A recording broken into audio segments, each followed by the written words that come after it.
All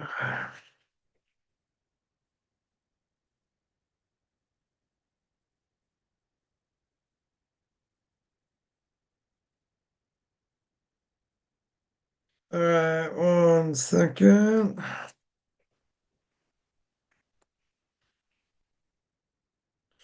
The guys waited long enough. This better be good.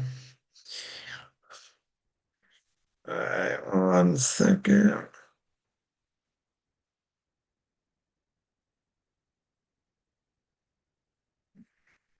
No, there's no question. I had the whatever verification of something for get into my Zoom account. All right, 1 second.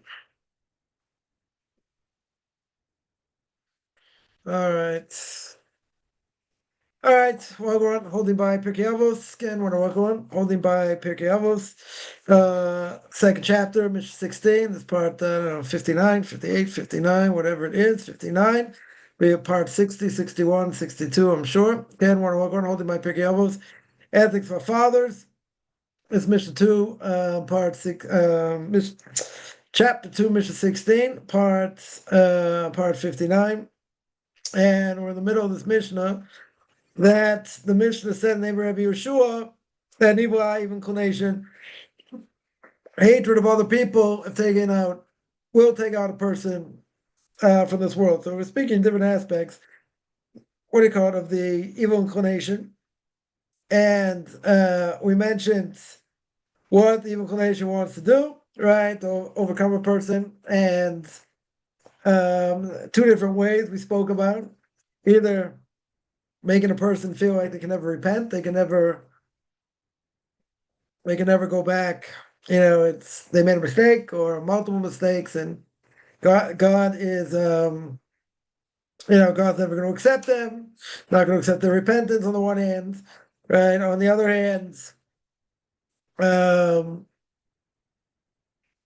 it will waste the person's time when they could have been learning Torah, doing other things, and it gives them the apathy not to want to learn, right? So whatever, you got different aspects of we've spoken about that over the last number of weeks. And I'll mention that something that Moav Rebbe, Rabbi Golden Moshe Stormach Shlita, should be well, brings down and his commentary in Pirke Avos.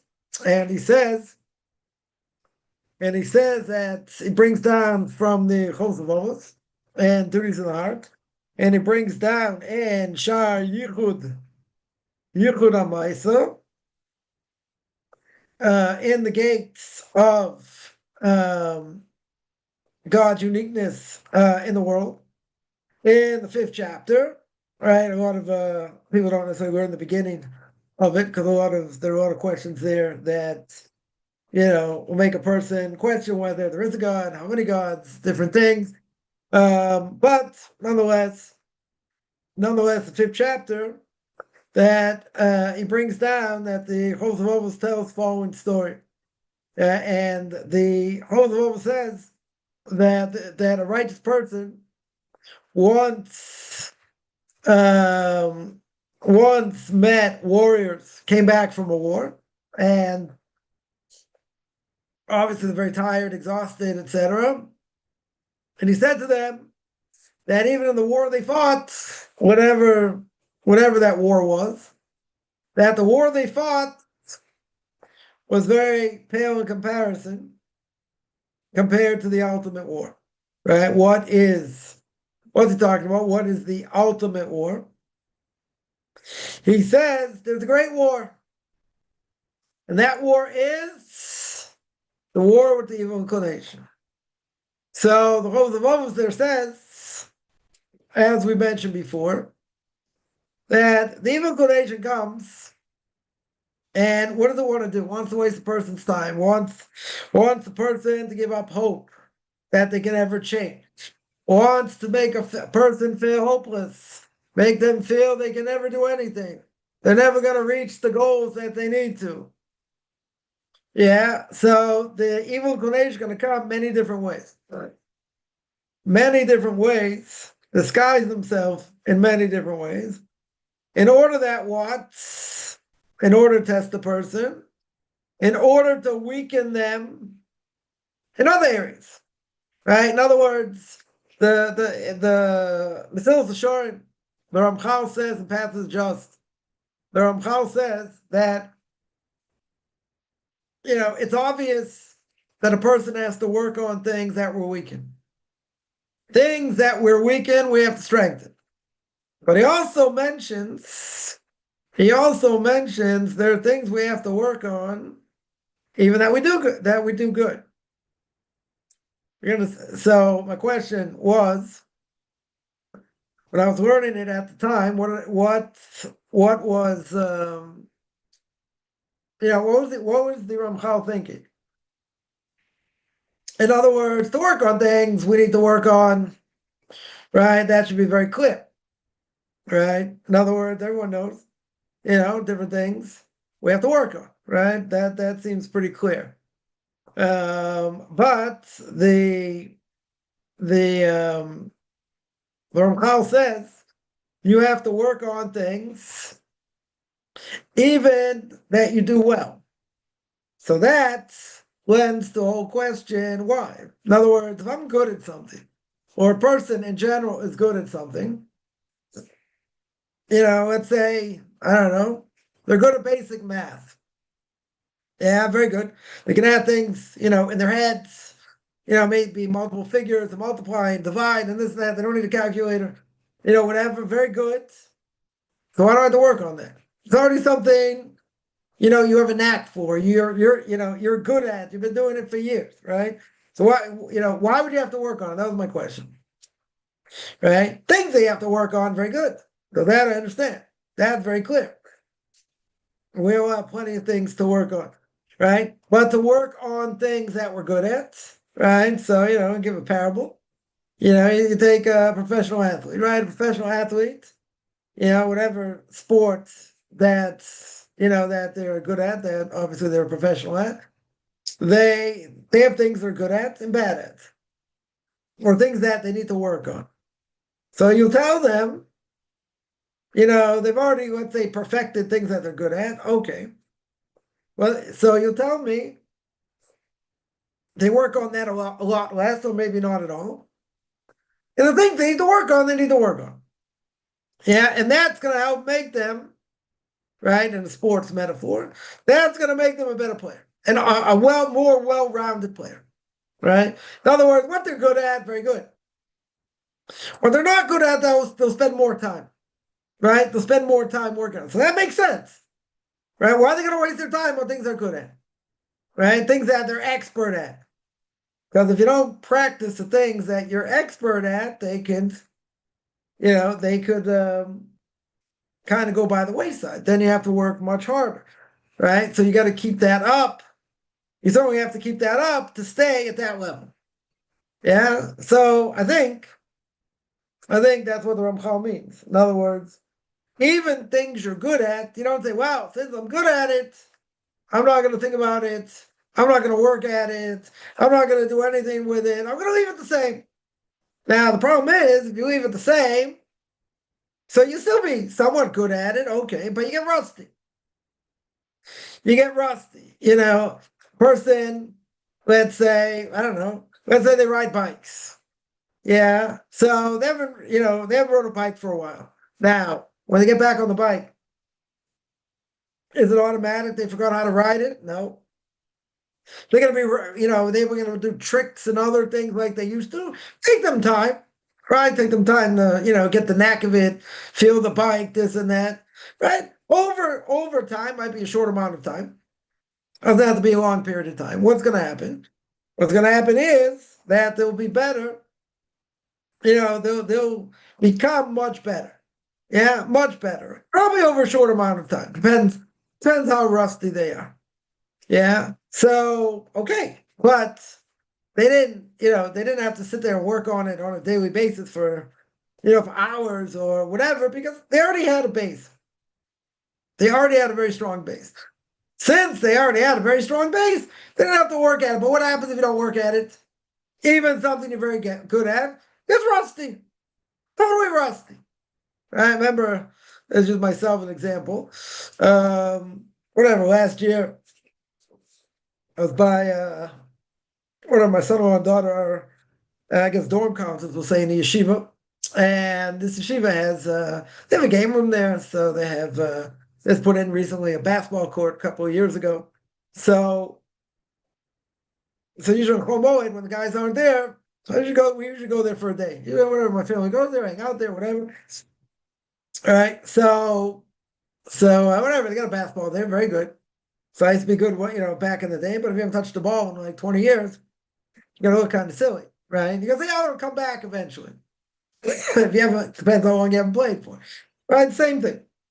Right, the same example. Even if you're good at something, very good, but if over time, now again, you let years go by. We're not talking months or days. You let years go by, it'll atrophy. Right? Whatever you were good at, it's not going to come back automatic. Right? 100%, it's not going to come back automatic. It'll come back, some aspects maybe come back, depends on what you practice, depends what you do. Right? So how they're saying, even good character traits, very good. Even good character traits, what do I have to do? I have to work on them. And I have to strengthen them. So you might say I don't have to strengthen them that much. Yeah, they're already good. You already have a very strong foundation. But if you don't use it, you don't flex it, what's going to happen? Well, atrophy. Like anything else. It will go by the wayside. But if you're already good at it, so you'll tell me, big deal. So it won't take that much long. It won't take, that long in order to bring it back. Okay, now it depends. If a person, hasn't worked on it for a very long time, yeah. Then getting used to things, changing things, whatever. I'm not going to say it's irreversible. Certainly not irreversible, right? In other words, that's, even a person has been working on it for however long, yeah, then a person's going to say, well, I can't get back to where I was before. Not true. Yeah, again, it depends on a number of factors here. But what's the point over here? Right? The point is, what the Chol Moed say? Said that the evil inclination never rests. So if he's not successful one way, trying to get somebody, he'll try another way. And if he's not successful that way, so the evil inclination never sleeps. So he's busy trying to get us to think a certain way, or think certain thoughts, let's say. And it doesn't succeed one way, succeed another way. Doesn't succeed that way, we'll try another way, right? Any little thing that the evil inclination can do to make a hole in our armor. So once it makes a hole, as we said before, once it makes even a tiny hole, what's it going to do? What's its goal? To open it, right? Even a little bit. It would take some months to open it a little bit more. Very good. Yeah, he doesn't care. Let him open it with another crack.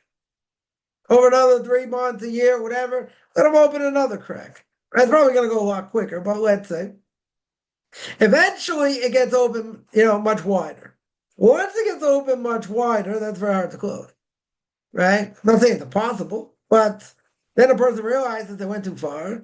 Now they have to backtrack. Now they have to continue to work on what they need to fix, and it takes longer, right?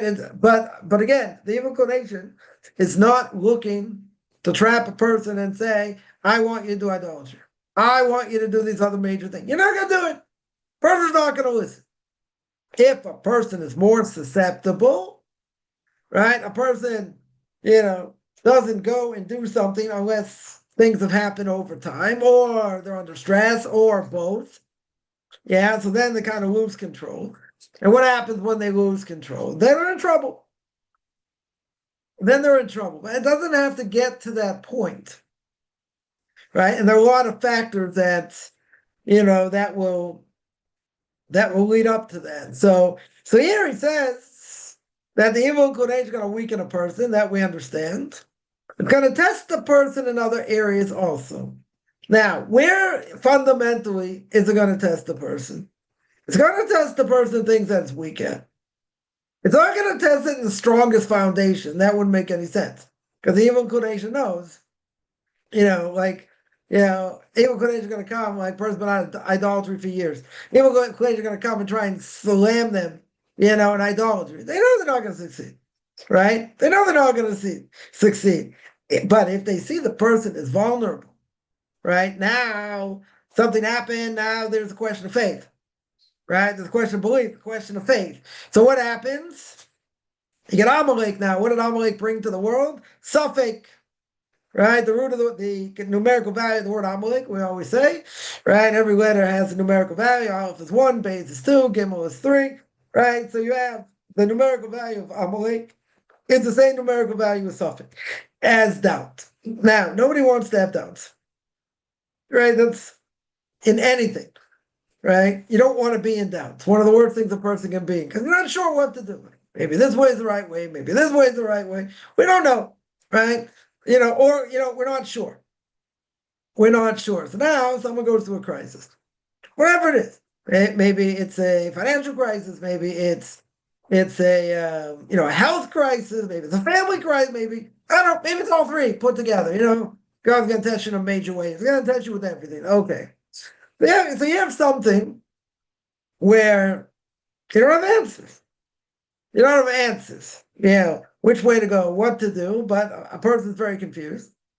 And not only are they very confused, but it can shake the fundamental, spiritual core where they're holding. Now, for most people, if they've already come out of idolatry, or let's say they became stronger in their Judaism as a secular Jew, then whatever happens in general, they're going to be okay. In other words, they're not going back to their secular life. They're not going back, they're not going back to the church, regardless. Now, it can cause other problems, but fundamentally, a person is solid enough where they understand it's a very hard thing to deal with, right? It's a very, very hard thing to deal with. And being a very hard thing to deal with, what happens? First, going to have a crisis of faith. First, they can say, why is this happening?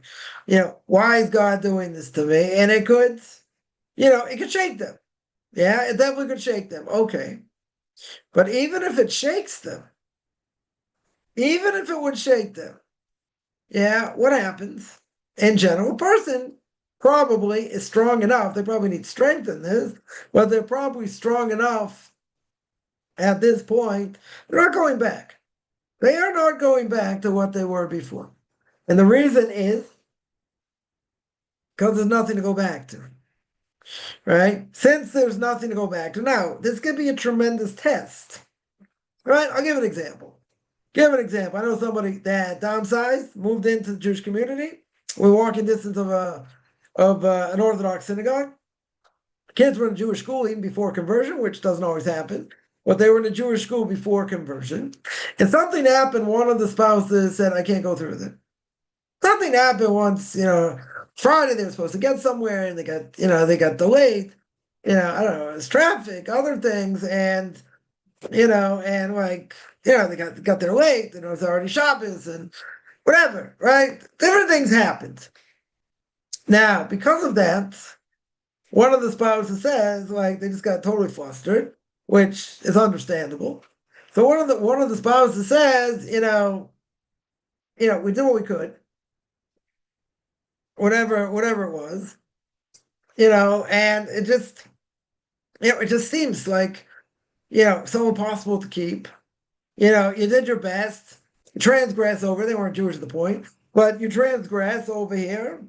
God's going to look at it a certain way, and there are repercussions. Very good. It's not the end of the world. Okay. You should have left earlier. You should have taken in traffic conditions, whatever it was. But what happened? What happened in the end? What happened in the end is one spouse says, I can't go through this. This is just too much. It was too much of a test. The other spouse says, what are you talking about? I understand it was too hard and this and whatever. Okay, we'll get over it. We'll move on. But the person was really strong, adamant, and they said, I can't go through this. Can't go through this. But the other spouse said, I understand. We downsized. We moved to the Jewish community. Our kids are in school. Our kids are in a Jewish school. No easy feat. No easy feat. There's nothing to go back to. I don't have anything to go back to. I'm not just being annoyed. Yeah, it's could have been annoyed, but at this point, they're on the path to convert. They're, going to convert shortly, however long it's going to take. So the Paul says I can't go through with it. Can't go through with it. Now, in this situation, you have one or two choices. In this situation, either you don't convert, maybe the kids will convert. I don't know. Well, kids are going to be a problem because they're living at home, and if the parents don't want to convert, they're not going to be able to convert, right? In general. So it's either you stay in Noahide, right? That's the only option. There are only two options. You stay as a Noahide and just keep the Noahide laws, even though they've jumped through these hoops in order to live within walking distance of an Orthodox synagogue. Very good. Or you get divorced. That's the alternative. Nothing in between. That's the alternative. Now, in most cases, I shouldn't say most cases, in cases where marriage is relatively stable and everything more or less is good, that's not a reason to get divorced. Definitely not a reason to get divorced. Some people say it's the most important decision I'll ever make, and I'm not turning back, my spouse isn't with me, and all that. Okay. There are people who've said that. You deal with it as it comes. Right? Other people are getting divorced anyway. Okay. That's a different issue. They're already going to get divorced. But if they're not going to get divorced, right? They have no intention of getting divorced. Nothing else going on, relatively speaking. Okay. So then what do you do? So again, there are two choices. Either you don't convert or you get divorced. Now, one spouse says, I have not, there's nothing to go back to. I'm not going to be a Noahide. I'm not going to become a Christian. Not going back to Christianity. Okay. But I don't want to be a Noahide. These kids don't want to be Noahides. They want to be full-fledged Jews. So in the end, what happened? They got divorced. In the end, they got divorced. Now, you could ask the million-dollar question. The million-dollar question is, but why'd that happen? Right, that's the obvious question. If a person, again, we'll make it easy. They're married, they have kids, everyone's going in the same direction. Everyone's going in the same direction. Now, if everyone's going in the same direction, you downsized. You made serious decisions to move. Even more miraculously, you got your kids into school before conversion, right? Very good, and then this happens. Now, this is a major test. Major test. Right? So the question could be, why would God put someone through such a test? Yeah. Now, one had a tremendous lack of emunah here, a lack of faith. I'm not judging. I'm just saying that's what happened. And the other's like, okay, this happened, whatever. We have to move on from it. Take stock of it. We have to be more careful next time, whatever. And we have to move on. Right? That's the right attitude. But it's not an easy test, by any stretch. But the other spouse, their emunah, their faith over here got crushed. Got crushed over here. Right? So it wasn't like, or at least as far as I understand, it wasn't like, I'm going to try and get through it. Let me speak to someone. Let me get a proper perspective, this, that. The person felt totally deflated. Totally deflated. Totally like 100% a loser. God's never going to accept them again. And I don't want to be put in this situation again. Now, life is a big test. Passover comes, you got to figure out how you're going to clean, how you're going to get everything done. Passover comes, that's it. Right? No chametz. Can't eat any leavened product. Gonna get it out of your house or put it somewhere in your house, right? And sell it. Turn over the house, pass over dishes, this and that. Takes time, takes effort, right? There's a lot of things to do. Very good, right? And what's God gonna tell you? As a Jew, comes 15th of Nisan, no matter what happens, you have to be ready. Table has to be set. You have to have matzahs. You have to have enough wine, grape juice, whatever. You gotta clean anywhere where there's any chametz. We say, well, I'm busy, work, this, that. right? God's gonna say, I don't give a rat still. Eat the matzah. That's what you have to do. That's your obligation. You gotta cling. Just cling. Get it done. Hire somebody. You can't hire someone. Do it yourself. How am I gonna do it? There's a lot to do. So you gotta take time. You gotta find time to do it. Right? If you can't hire someone, you gotta do it yourself. Right? How are you gonna do it yourself? You work. You take time when you have time to do it. But at the end of the day, comes the 15th of Nisan, it has to get done. Now, are there impediments there? There's always impediments. Can it be stressful? Of course it can be stressful. And many things, right?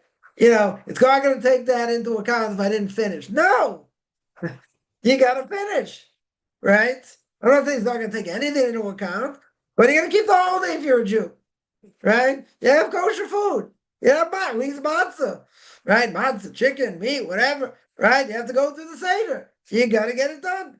It's not an option. It's not like, well, I tried. That's not good enough. You actually got to do it. Again, a person's totally under onus, right? Let's see, it's beyond their control. Certain things couldn't get done. You couldn't get people to do it for you, whatever. Okay, we're not talking about onus, right? There can be plenty of onuses.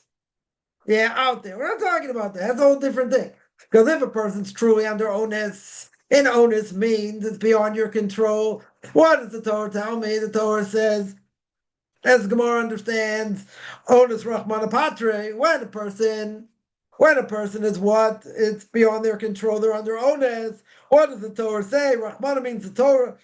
What does the Torah say? Patre, you're pater. You're exempt. You're exempt. It's beyond your control. Okay? Very good. And if it's not beyond your control, right? If it's not beyond your control, what happens? You're stuck. No offense, you're stuck. What are you supposed to do? Right? You're totally stuck. But you got to get it done. God, the effort, God likes to see what a person does. He likes to see them put in as much effort as possible. But at the end of the day, Shabbos comes in every week. Very good, right? I always say every week, when Shabbos was very early. Still is, relatively early, but it's getting later.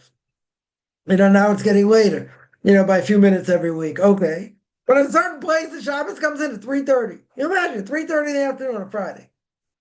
What about work? What about this? 3:30 is early. Early Shabbos comes in and it was like 4 o'clock. 4 o'clock, 4:01, right? Something like that for like a few weeks. Then it goes up a little bit, 4:02. Then it goes up to 4:05. 4:10, we're up to 4:17. Next week it'll be 4:20 something, right? Whatever. It gets later. Okay. It comes Friday. What happens? Shabbos early. So you say, well, God, I understand if I get everything done. So things happen after Shabbos. Candle lighting's candle lighting. You have up until sundown. Okay. Outside of Israel is 18 minutes, right? Personal light, 18 minutes before sundown. Israel is 40 minutes. Right, 40 minutes before sundown, but at the very least, you have until sundown to do any type of work you need to do. If you didn't light the candles before sundown, you can't light them. Even if you have a pre-existing flame, you can't light them. That's it. You have a certain time period. You didn't get it done. Right, but everything else is done. Now again, if you're under onus, okay. Onus is a different issue. But you have to know what you're allowed to do, not allowed to do, etc. Shabbos comes in, there are issues. There are going to be many, many issues, right, to deal with. So you got to plan. You got to plan ahead of time for anything to make sure everything gets done. Said somebody once said, a Jew talking, I'd love to keep Shabbos, but I do all my errands on Saturday. I go to the post office, I do this, I do that. So I told him, I said, I have a great idea. That's a great idea. Why don't you do a little bit every day? Try and work your schedule a little bit every day. And then you won't have to go on Shabbos. They thought it was like greatest advice they ever heard. I said, no problem. Make me look good. But what happens? You got to plan. Any of these things that have to get done, you have to get it done. Now again, when's the evil inclination the strongest? Usually Fridays. Anything can go wrong on a Friday. Yeah, a lot of things go wrong on a Friday. Yeah, but you got to plan, regardless. You got to plan ahead of time. So even Shabbos comes in the summer, comes in very late. Even though most people, outside of Israel, where Shabbos comes in so late, people take in Shabbos early. Okay, but you have the whole day. Yeah, if you work, it's less time, whatever. But you have essentially, you got a long time, right? So it doesn't mean you have to make things, Thursday or Thursday night. You can make a lot of things on Friday. Less of a time constraint. Okay. Again, if a person's busy or they work or this, so okay, you still have to plan ahead of time, right? But regardless, whether in the summer, whether in the winter when it comes in early, yeah, there's always people rushing around. You're always rushing around, right? And again, you can tell me if it comes in later, then I should have plenty of time. But who knows? Different things happen. You forget things. I don't know, whatever. Person overslept. And a lot of things can happen where you're up against the clock. And seemingly we're always up against the clock, right? Whether Shabbos comes in early or not. But what's it about? What's it all about? Right? It's all about preparation. It's all about my mindset, right? I gotta be prepared no matter what. Right? Shabbos comes in. There, in general, there are no excuses. You desecrate Shabbos, you desecrate Shabbos. But there are no excuses. Things have to get done. How they get done? Work out a schedule. Yeah, some people start already cooking, preparing by Tuesday, some by Wednesday. Yeah, whatever it is, some by Thursday, whatever it may be. Yeah, you got to make a schedule. You got to know what you need to do, how much time, things take, more or less, right? And you got to prepare. Now, if everything goes the way we think, never.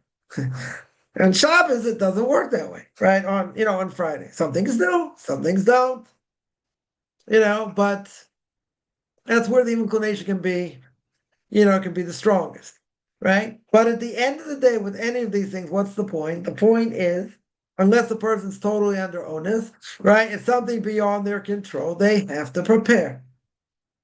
Life is about preparation, right? So I told this person, you got to prepare. You do all your errands on Saturday, very good. So why don't you prepare during the week, right? Do some of them on Monday. Do some of them on Wednesday. Do a little bit every day so you won't have this problem of only doing it on Friday. As I say, but I'm so busy and I work and this and that. Okay. So make a plan, make a schedule. That's what you have to do. Because if you don't do that, what's going to happen? You say, well, I'll just leave it to Saturday. That's when I get most of the stuff done. But you can do it during the week. Not impossible.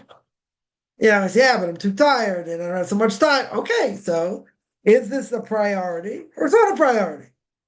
If it's not a priority, we got all the excuses in the world for everything. We got plenty of excuses to say I could have done this, I should have done that, I should have done the other thing. Everyone's a Monday morning quarterback. Yeah, I would have, could have, should have. Okay, but you didn't. Now again, you could have a good excuse. You could have a legitimate excuse. Okay. Now the question is, if it's that important to you, then you'll do it. You will, you know what they say? You will find the way. You'll find a way to do it. And you'll get it done. Now, why will you get it done? You will get it done because it's important to you. And you'll find a way to do it. And if it's not that important to you, then you won't do it, right? And we know, some people procrastinate. When it comes to things you don't want to do, even if you have to do it, you give 100 excuses why not to do it, and sometimes the last second you do it because you have no choice. So why'd you do it ahead of time? Because I don't want to do it. I don't have to jump through the hoops. But you need to do it. Very good. When's the person go to the dentist? Sometimes. When the mouth hurts. Yeah. When they can't take the pain anymore. Okay, now I have to go. Now, it could be even a little bit of pain, someone will go. Yeah, you say, a person goes for normal checkups, this and that, very good. Yeah, but sometimes people will go, maybe not at the normal time because they're in pain, right? And they don't have a choice. And they'll do it. Okay. Because that they have no choice, right? But if you have a choice, so I can understand a person will put certain things off because they don't want to do it. It's unenjoyable. Okay. There are plenty of things we do that are not enjoyable, but you gotta do it anyway, right? You gotta do it anyway. Like, my kids would say, as they were growing up, they're like, when we were little, like, how did these things get done? I used to do dishes, Saturday night, after Shabbos or, whatever. Like, when do these things get done? I was like, what do you think? Nothing happens? When you were kids, I had all this live-in help. I had help eventually, right? But for many years, never had any help. Right? As I said, I had to do it. And who cleaned Passover? We did. Who did this? We did. Right? Two people. Yeah, okay. We worked hard. Yeah, my kids got old enough. Very good. Took a lot of the burden off. Yeah. Took a number, mostly girls. So it was easier, in that sense. But okay. But when things had to get done, they had to get done. Right? I mentioned the story, I think, last week. When you were cleaning for Passover. And, I had a list of what, the kids had to do. And a few days before, whatever, you turn over the kitchen. Turn over the kitchen, so then you take out all the Passover stuff, all the everyday stuff, you bring in the Passover stuff. The place is like a total mess, right? Absolute total mess, right? Because you didn't get rid of all the chametz yet. You didn't move everything all out. You didn't put in the Passover stuff and whatever. So it's really chaotic, extremely chaotic. So two of my older kids said, it's not on the list. We're not to do it. I'm like, well, you don't have to do it. Kitchen, everybody has to do. I didn't put it on the list, but everyone has to do it. Like that should be obvious because it's the hardest thing to do. So it's all hands on deck. And they're like, no, it wasn't on the list. So they went on in subordination. Very good. So I was with my wife, my wife and me. They went out, whatever. What are you gonna do? It has to get done. It had to get done. So we did it ourselves for the most part. Yeah, they came waltzing in. Hours later, finally, decided to help and finish. Yeah, okay. But at the end of the day, couldn't convince them to come back, this and that. So what happens? We do it. It had to get done. When things have to get done, you do it. Doesn't matter. God gives you extra strength, extra power, different things. Adrenaline, let's say, then you fall flat in your face. But right, you get this extra thing in order to get it done. Why? Because you got to get it done. So that means it's easy getting it done. Right? You could be on, you could be on your feet for 10 hours, 6 hours, whatever it is. And you're moving things out, you're moving things in, you're putting this here, you're putting this there, you're bumping into each other, this, that. So a lot of things going on, a lot of tension as well. Yeah. But what happens, right? What's the bottom line here? Bottom line is you got to get it done. That's it. You don't have a choice. Right? You want to be a Jew in these cases, you do not have a choice. Right? Once you're a Jew, if you're not a Jew, okay. You can take it easier. Take on what you can do and this and that. Okay. Right? But when you become a Jew, it has to get done. Right? You just have to be in override mode and do it. Right? And how you plan it, you figure it out. Yeah, you make a plan, systematic plan. When you're going to buy things, when you're going to clean, and what you're going to clean, and when you're going to start doing things. I mean, it's interesting now. We're almost in the middle of the month of Tavis, or more in the middle of the month of Tavis. Almost, that means in a month is about Tu B'Shvat, 15th of the month of Shvat. A month after Tu B'Shvat is what? Is Purim. A month after Purim is Passover. Yeah, I think about 3 months. It's like, well, some people start saying already Passover's around the corner. You got 3 months. Yeah, so, some people already, they start cleaning, a little bit. Some people in Shvat, some people earlier, just to get certain things out of the way. It's kind of hard because it's still bringing food to these places, to these rooms or whatever. You got to clean them again anyway. But in either case, things have to get done. And if they don't, it doesn't matter how they get done, right? It absolutely doesn't matter, but it has to get done. And it has to be prioritized. And if you don't prioritize, right, as we always say, person in this process, if it's not the most important thing they'll ever do, you won't do it. You just won't do it. And there's plenty what to do, and there's no slacking here, right? There's no slacking. It's, at the end of the day, right? At the end of the day, you have no choice, right? It has to get done. Now, there are times the person can't get out. Let's say a person's stuck. Let's say, I don't know, huge rainstorm. Let's say a big, I don't know, big snowstorm. Let's say. Now, in most case scenarios, a person will be given advance warning.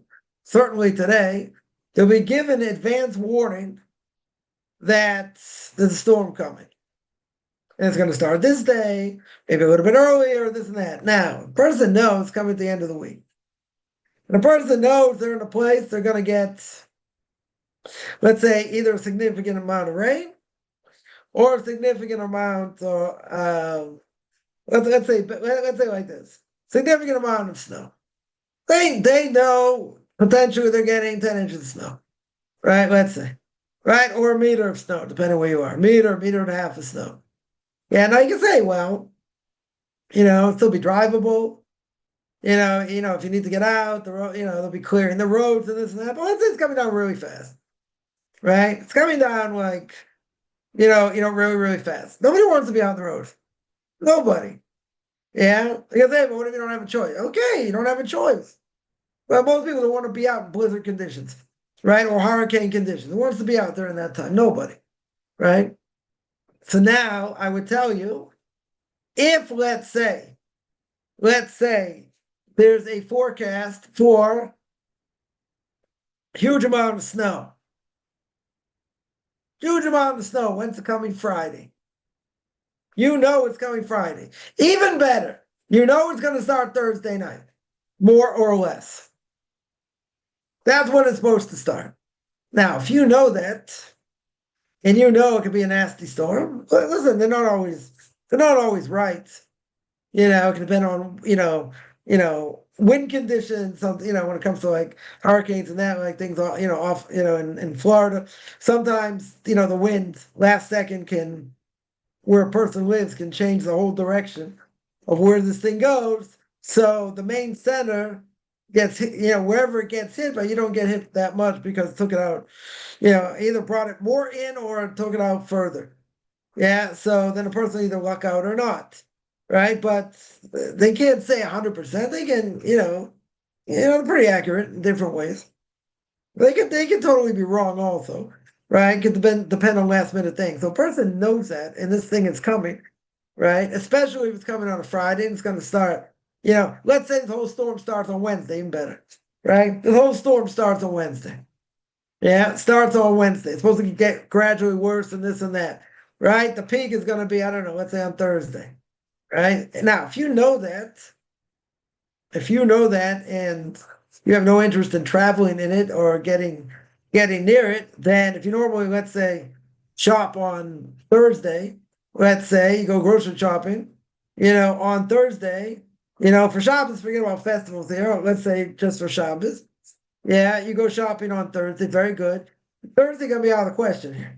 No one's gonna be out. Stores will be open.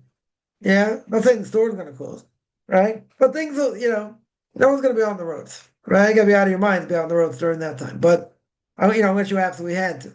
So if you know ahead of time, which you should, if you know ahead of time, then that will guide you what you're gonna do. So again, you hear what different people say, and based on that, you make a decision. It's really gonna be, it's not gonna be, but nobody wants to get caught by surprise. If you get caught by surprise, then you're in trouble. Because you're gonna say, a person say, no, I'm gonna wait because they're not always accurate, so I'll take my chances. Okay, now let's say Thursday comes along, and they're right. Massive blizzard conditions, this and that, and it goes into most of Friday.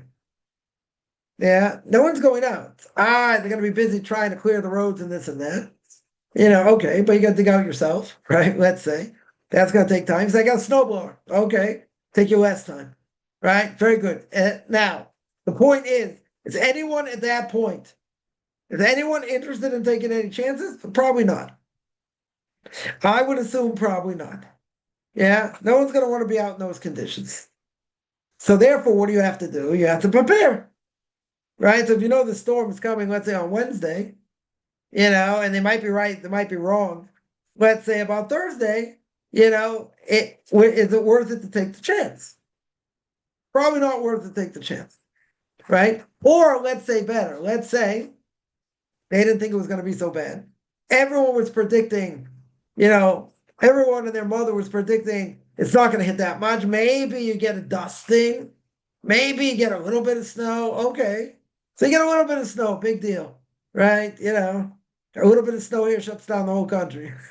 Yeah, but a little bit of snow. Okay. So no big deal. So you say, fine. I got, that's what they're telling you. Very good. Now, let's say for argument's sake, they got it wrong. Instead of being a dusting, instead of getting dusting, you got 10 inches. You got 15 inches of snow. You got a foot of snow, right? A meter and a half of snow. Yeah, depending where you're from here, right? You got a meter and a half of snow, a foot of snow, let's say.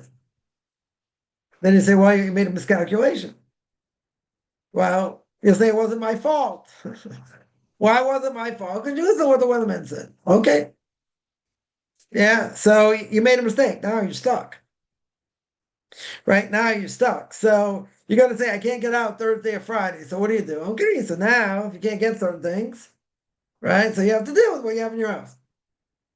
Because I don't have any meat or chicken in the house. Okay, so you don't need meat or chicken on Shabbos. Right? Yeah, you have other things to eat. That's what you eat. Right? You can't eat ideally because you don't have them. You couldn't get out. Okay. Or what happens? You're traveling for Shabbos, you get stuck. So that's also a problem. It's also a major problem. And the reason it's going to be because you have to take into account if a person's going to go somewhere for Shabbos. If you're going to go somewhere, you go somewhere for Shabbos, you have to give yourself plenty of time. Plenty of time means plenty of time, right? If you go to a place, let's say you're going to stay somewhere for Shabbos, right? And let's say it's half an hour away, 45 minutes away. I wouldn't wait till the last second to go. Depending on traffic conditions, other things. Either you get there early, you get there a couple hours early. That's even better. Yeah, you can say, what am I going to do there? This, it doesn't matter, right? The point is, you do not want to get stuck. And a person gets stuck. A person gets stuck in traffic.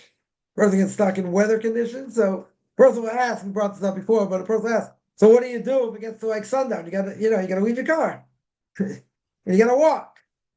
Yeah, that's what Someone asked me this question many, many years ago. Many family member asked me this question. Like, what are you doing in that situation? I said, you don't put yourself in that situation. That was my answer. I said, well, what if you were in that situation? So I said, depends. If a person's somewhere they know they're not going to make it, before sundown, you got to stop. You just can't keep driving, right? Again, it's got to, where you are and where you can stop and different things and, try and, call ahead of time, trying to get help, whatever, a lot of potential things you could do. Yeah, potential things you could do. But at the same time, you got to give yourself plenty of time. If you don't give yourself plenty of time, again, it's Murphy's Law, again, weather conditions could be a problem. Traffic conditions could be a problem, right? Many things. But you can say it's out of my control. You're right. There are a number of things totally out of a person's control. But at the end of the day, you got to see. You got to see. But I wouldn't leave the last second. That's for sure. You got to give yourself, ample amount of time. And even if you give yourself ample amount of time, sometimes those things happen. Let's say, it's a bad accident. Let's say there's no way, Wade's not taking you anywhere else, right? This is the only way you can go. It's a massive accident. It'll take hours to clear.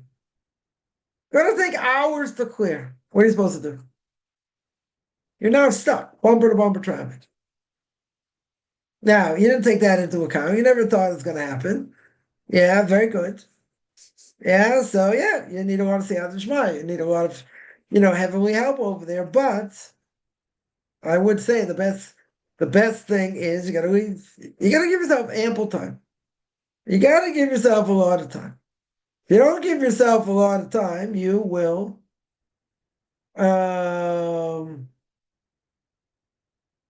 If you don't do that, what's going to happen? Get stuck.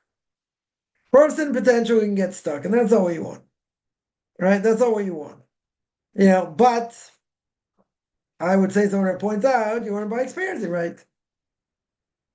Right. But in this case, the halacha is I have to leave, early enough. I should not run into any of these problems.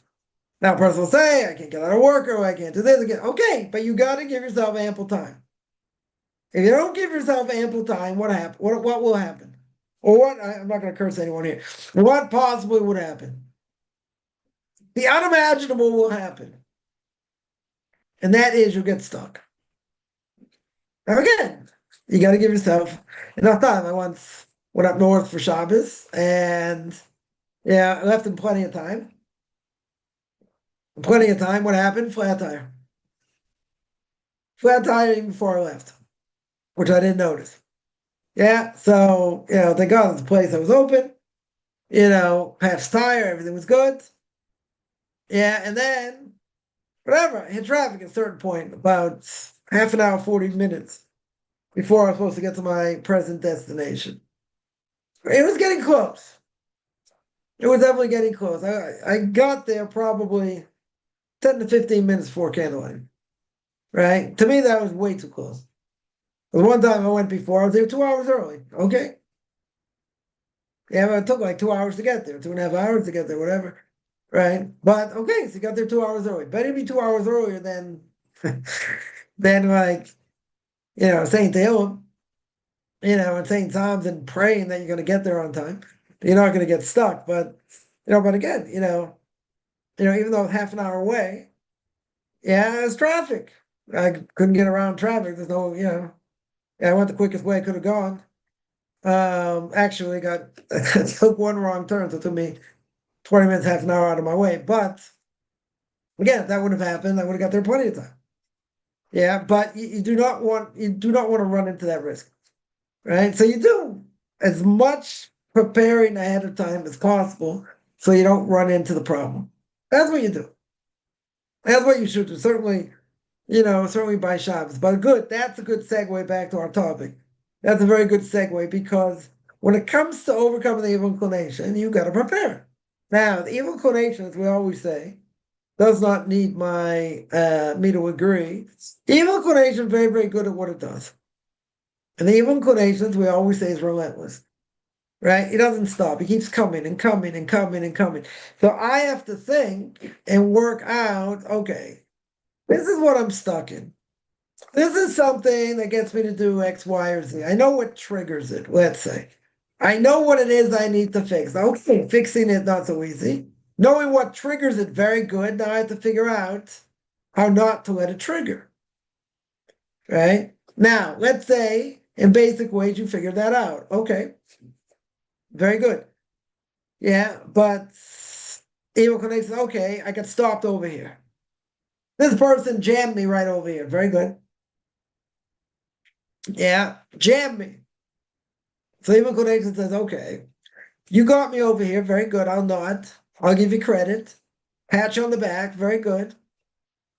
But I'm going to hit you a different way. I'm going to hit you a third way. I'm going to hit you a 10th way. He's got plenty of ammunition, plenty of things up his sleeve. What he can do to trap a person.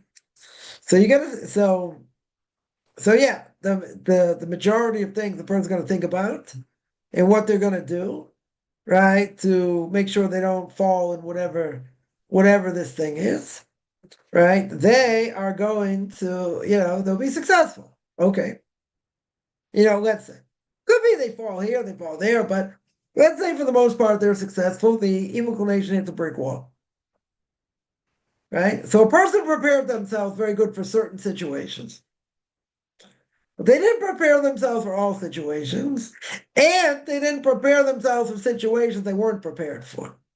They could not have foreseen, per se, right? In other words, a person comes in contact with someone, so you think, okay, they're going to ask you this, that, and they, maybe they harp on certain things you were ready for. Very good.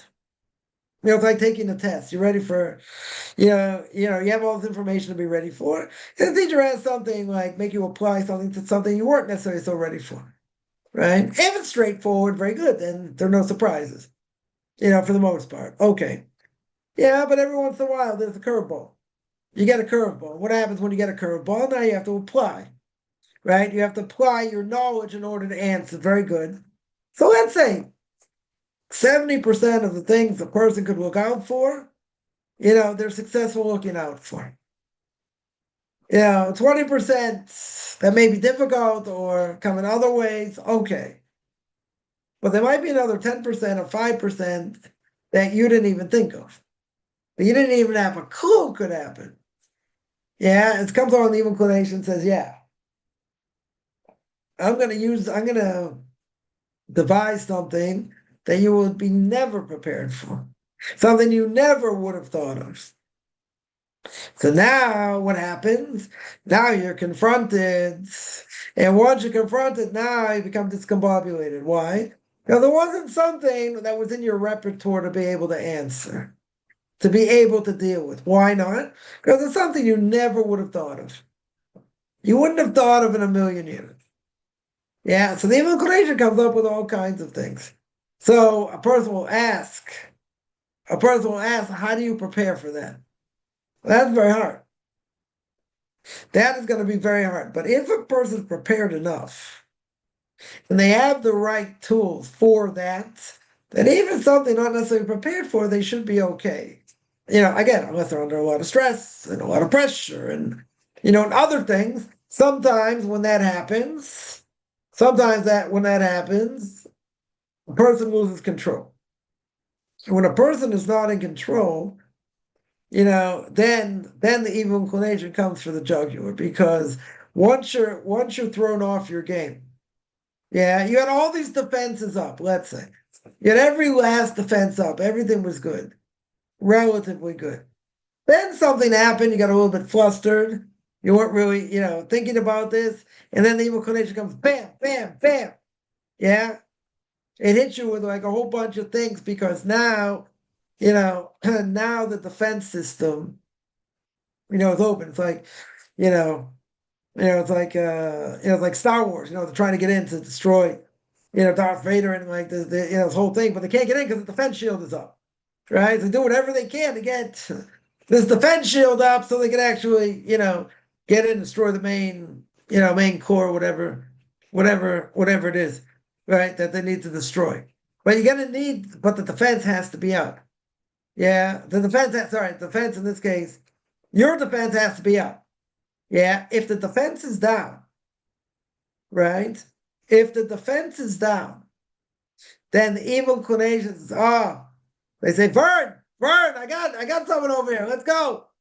Let's make it 10 times harder. Because then the defense is down. And once the defense is down, something like that, then the evil inclination goes to the jugular. It doesn't just like, hit you with a little thing or whatever. The evil inclination at that point will come with a sledgehammer, right? With an absolute sledgehammer. And when it comes with the sledgehammer, now a person's in trouble. Now, why are they in trouble? Why are they in trouble? Because they didn't prepare. They weren't preparing for for everything else.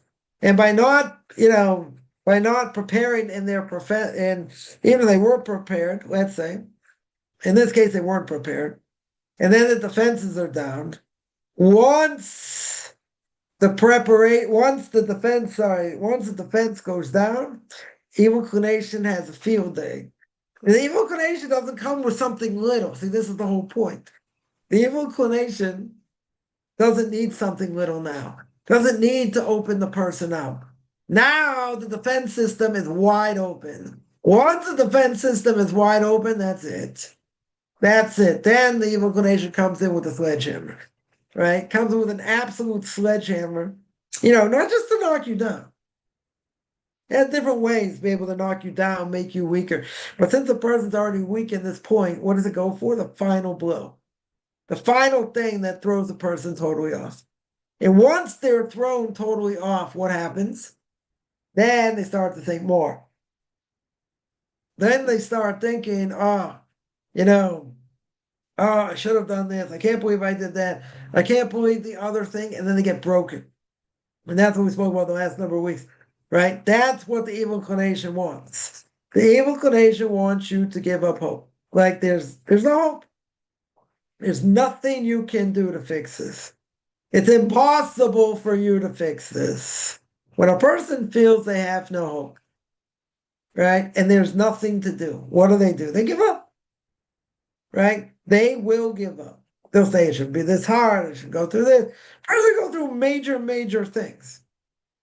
But that's because a lot of different things are happening to a person where, again, thinking the bigger picture and seeing the bigger picture when things are very hard is hard. That in and of itself is hard. Yeah. And even believing what we need to believe and having proper emunah, even seeing the good when really it's bad. But as Chofetz Chaim says, nothing bad comes from heaven, right? It's our perception. But really, it's going to lead to good at some point. And something that looks good could lead to bad, right? And go either way, right? Go either way. Now, a lot of times we're not necessarily in control, right? Something that looks bad could stay bad. Yeah, it could stay bad for a while. Now, I'm not going to say indefinitely, but, there should be a light at the end of the tunnel somewhere. But things that look good, the evil inclination can just say, yeah, do it, and then evil inclination sledgehammers. Yeah, it comes in and you make a mistake, and then, imagine like, in a story, I know someone mentioned the story before, someone, had a franchise in the store, so gave advice to open up another store. And when they took the advice, didn't take the advice, different things, they ended up opening the other store. The other store wasn't doing so well, took down the first store and everything, and the person went bankrupt. Yeah. Now, this day, 15 years later, the person's still upset. Still upset they either didn't listen to advice or got bad advice or whatever. What are they more upset about? What are they more upset about? They're more upset that everybody was apathetic. Don't give the person a good word, forget about financial help, other things. Not a good word, we're here for you, what can we do for you? Different things. They have a claim. No, I can say they don't have a claim. When a person's down, you want to feel like there are other people support you. You want to feel like you're down, someone says, wow, that leg must have hurt. See ya. You don't want to hear that. Or nothing close to that. Or they might say, see, it's your own fault, it's your own fault, you should have done this, that, and the other thing, right? Everybody and their mother is a Monday morning quarterback. Say, you could have, would have, should have. Yeah, but you didn't. You didn't. Yeah, so God suckered you in. Wanted you to lose the money. That's how you lost the money. Okay. But see, it's harder, even if that happens and you feel bad, which they'll feel bad. They made a bad decision. Yeah, they'll feel bad. Okay. But the evil inclination doesn't let it lie there. What does the evil inclination do? In this case, there probably does by other cases also. It's not unique. The evil inclination now comes in and says, look, get all these people around you. Nobody says anything. Everybody kind of apathetic. Yeah, and that's it. Yeah, you get avoided. You don't want to say anything. And you need strength over here. You need strength over here. Okay, you made a bad decision. But now imagine, let's say you made a foolhardy decision. And someone comes over and says, yeah, that was really stupid. Right? This really wasn't thought out. Or whatever. Right? So the evil inclination now can use other people in order to make you feel like an absolute piece of dirt. Now, you understand you made a bad decision. Let's say you made everything you planned didn't go the way you wanted. Okay. Right? So you feel bad enough. You feel bad enough. Other people affected. Okay.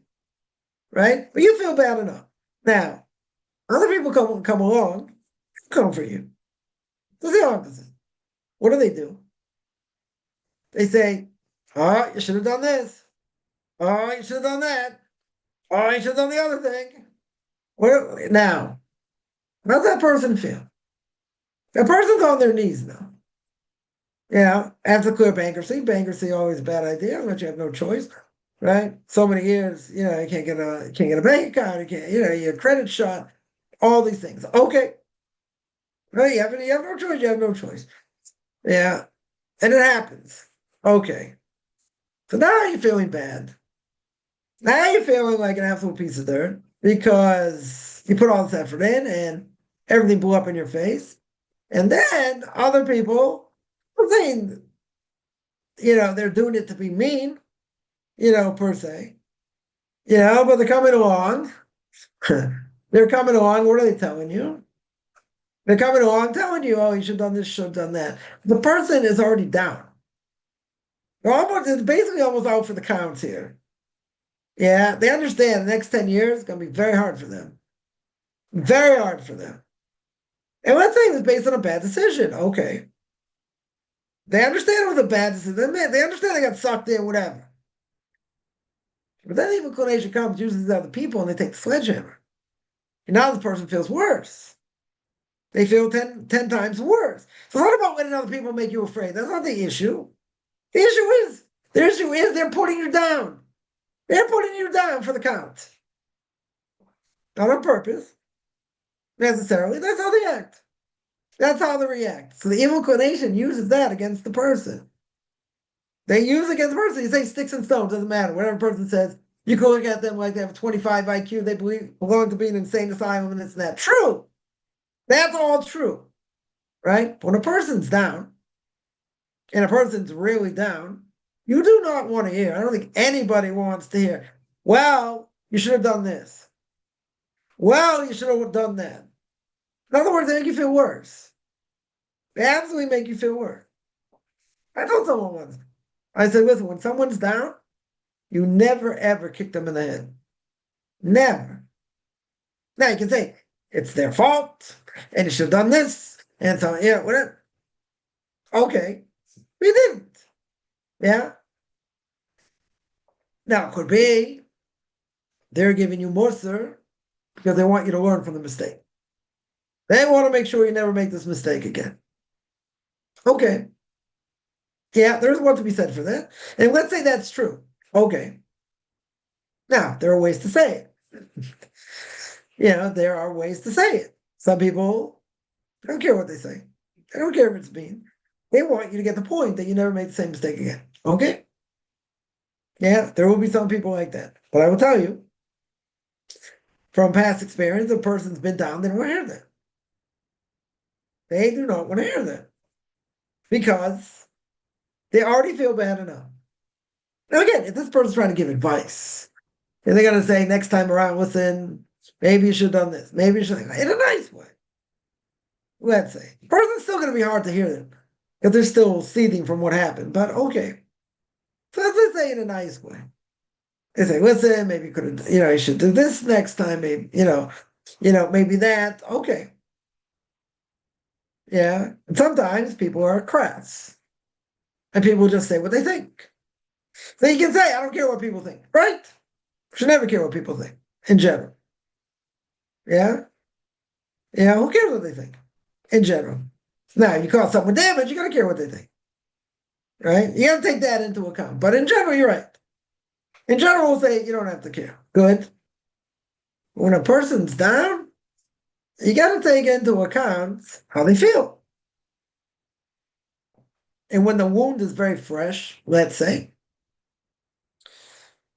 the last thing they want to be is like micromanaged. That's the last thing.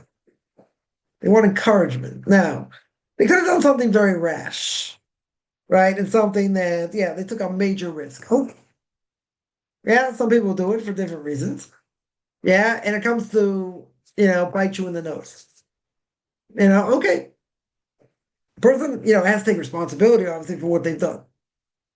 Yeah, but, when they're at the height of it, let's say, and they have the embarrassment and everything else, so the evil inclination come and go wham. And, You have to remember the Chosov Avos says in the Gate of Self-Accounting, Chosov Avos says that no person can do good or evil to anybody unless God wants him to. Right? In other words, God can use someone as a stick to get to you if he wants them to, for bad, not for good. Yeah, for bad. Now, so the person comes along, so I should look at it, or a person should look at it and say, okay, God's using the person to get to me. Very good.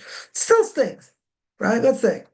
Let's say it still stinks, right? But the evil inclination, when it has a person down, then they get aggravated. And then they say, this happened, that happened. And they get so aggravated, some people will say, I'm done with Judaism, I'm done with God, I'm done with, any of this stuff. It's a huge burden, right? It's a huge, huge burden, what they're going through. Everyone, whatever they go through. It's a huge burden. Okay. Even if it's a huge burden, yeah, the evil inclination is now stoking the fire. What's the evil inclination doing? The evil inclination is coming along, and the evil inclination is saying, you know what? I'm going to make life very hard for you. Yeah, it already is very hard. I'm going to seal the deal. I am going to seal it where you're never going to get out. That's what the evil inclination does. You see, when a person's down, the evil inclination is like, no, let him get up a little bit. No. When you get hit, and you get hit hard, the evil inclination relentless. Yeah, I remember being down, had all my money stolen and everything else. And it was just one thing after another. I mean, like, when God wants to get you, full stop.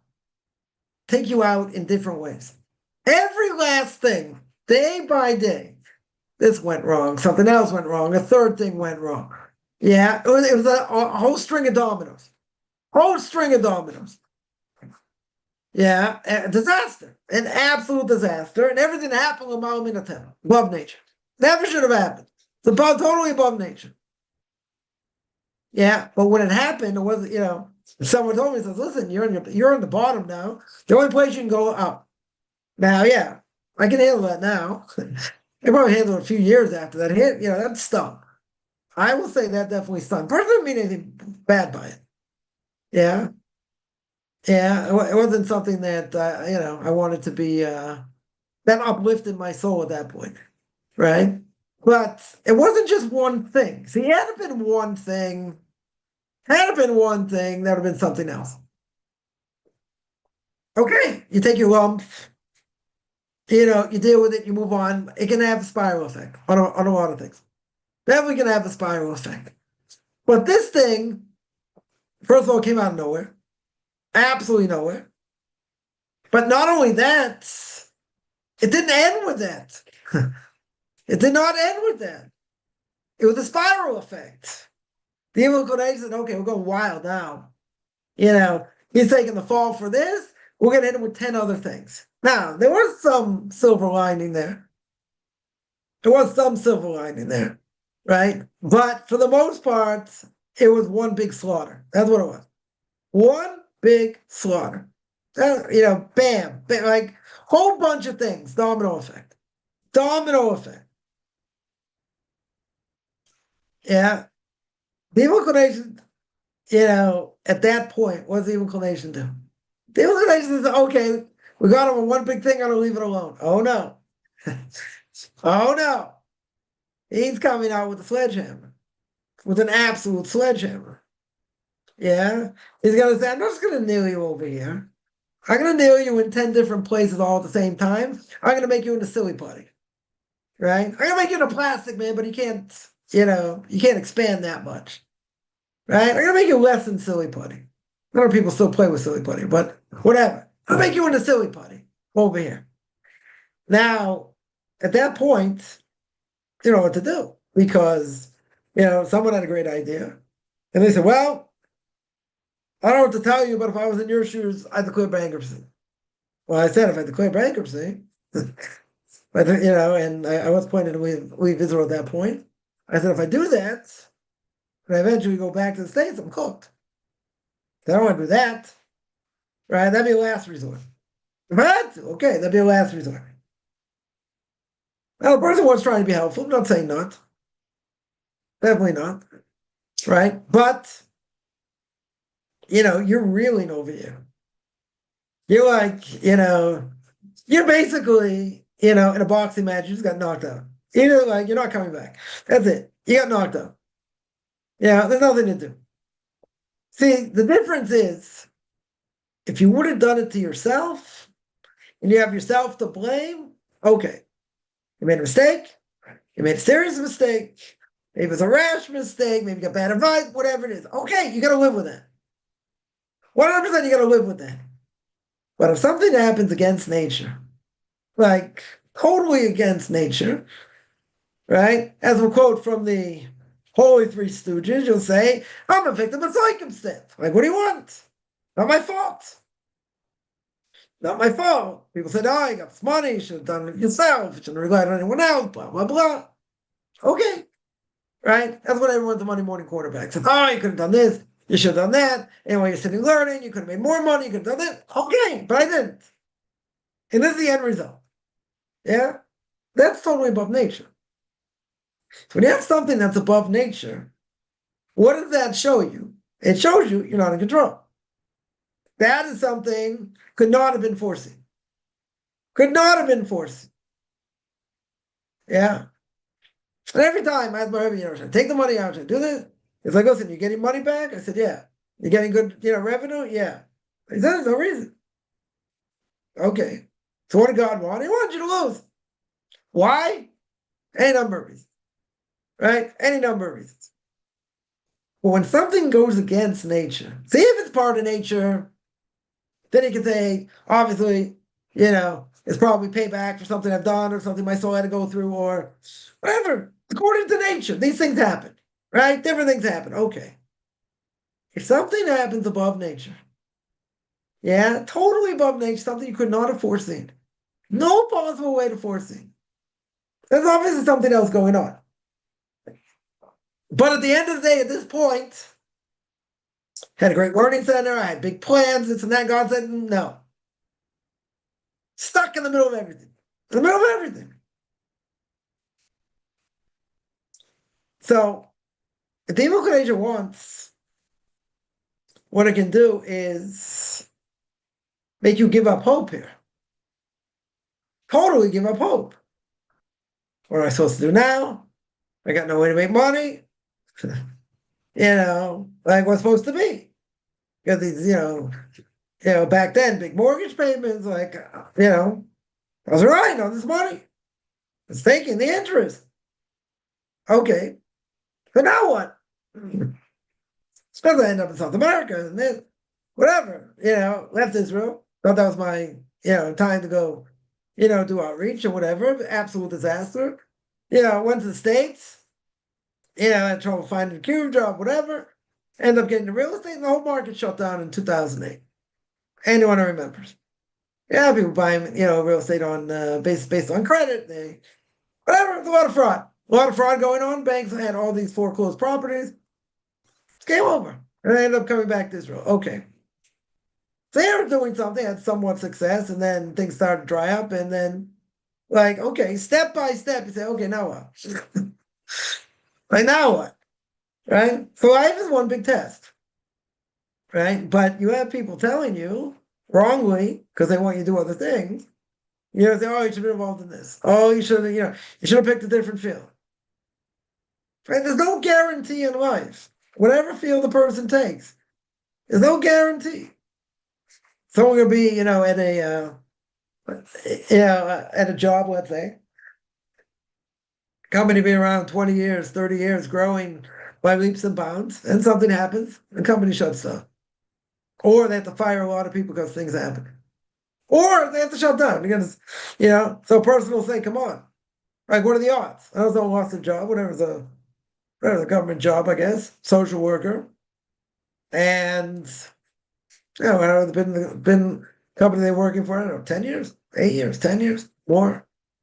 Yeah, they're looking for a job now. So yeah, can that be stressful? Sure. Can these things happen? They can happen because they say, but they're around for 20 years, 30 years, this and that. Where's Toys R Us today? Back in the day, gone. Where's Sears? Gone. Where's all these other places? Gone. You know, people buying things online, destroyed. Totally destroyed these malls and other things.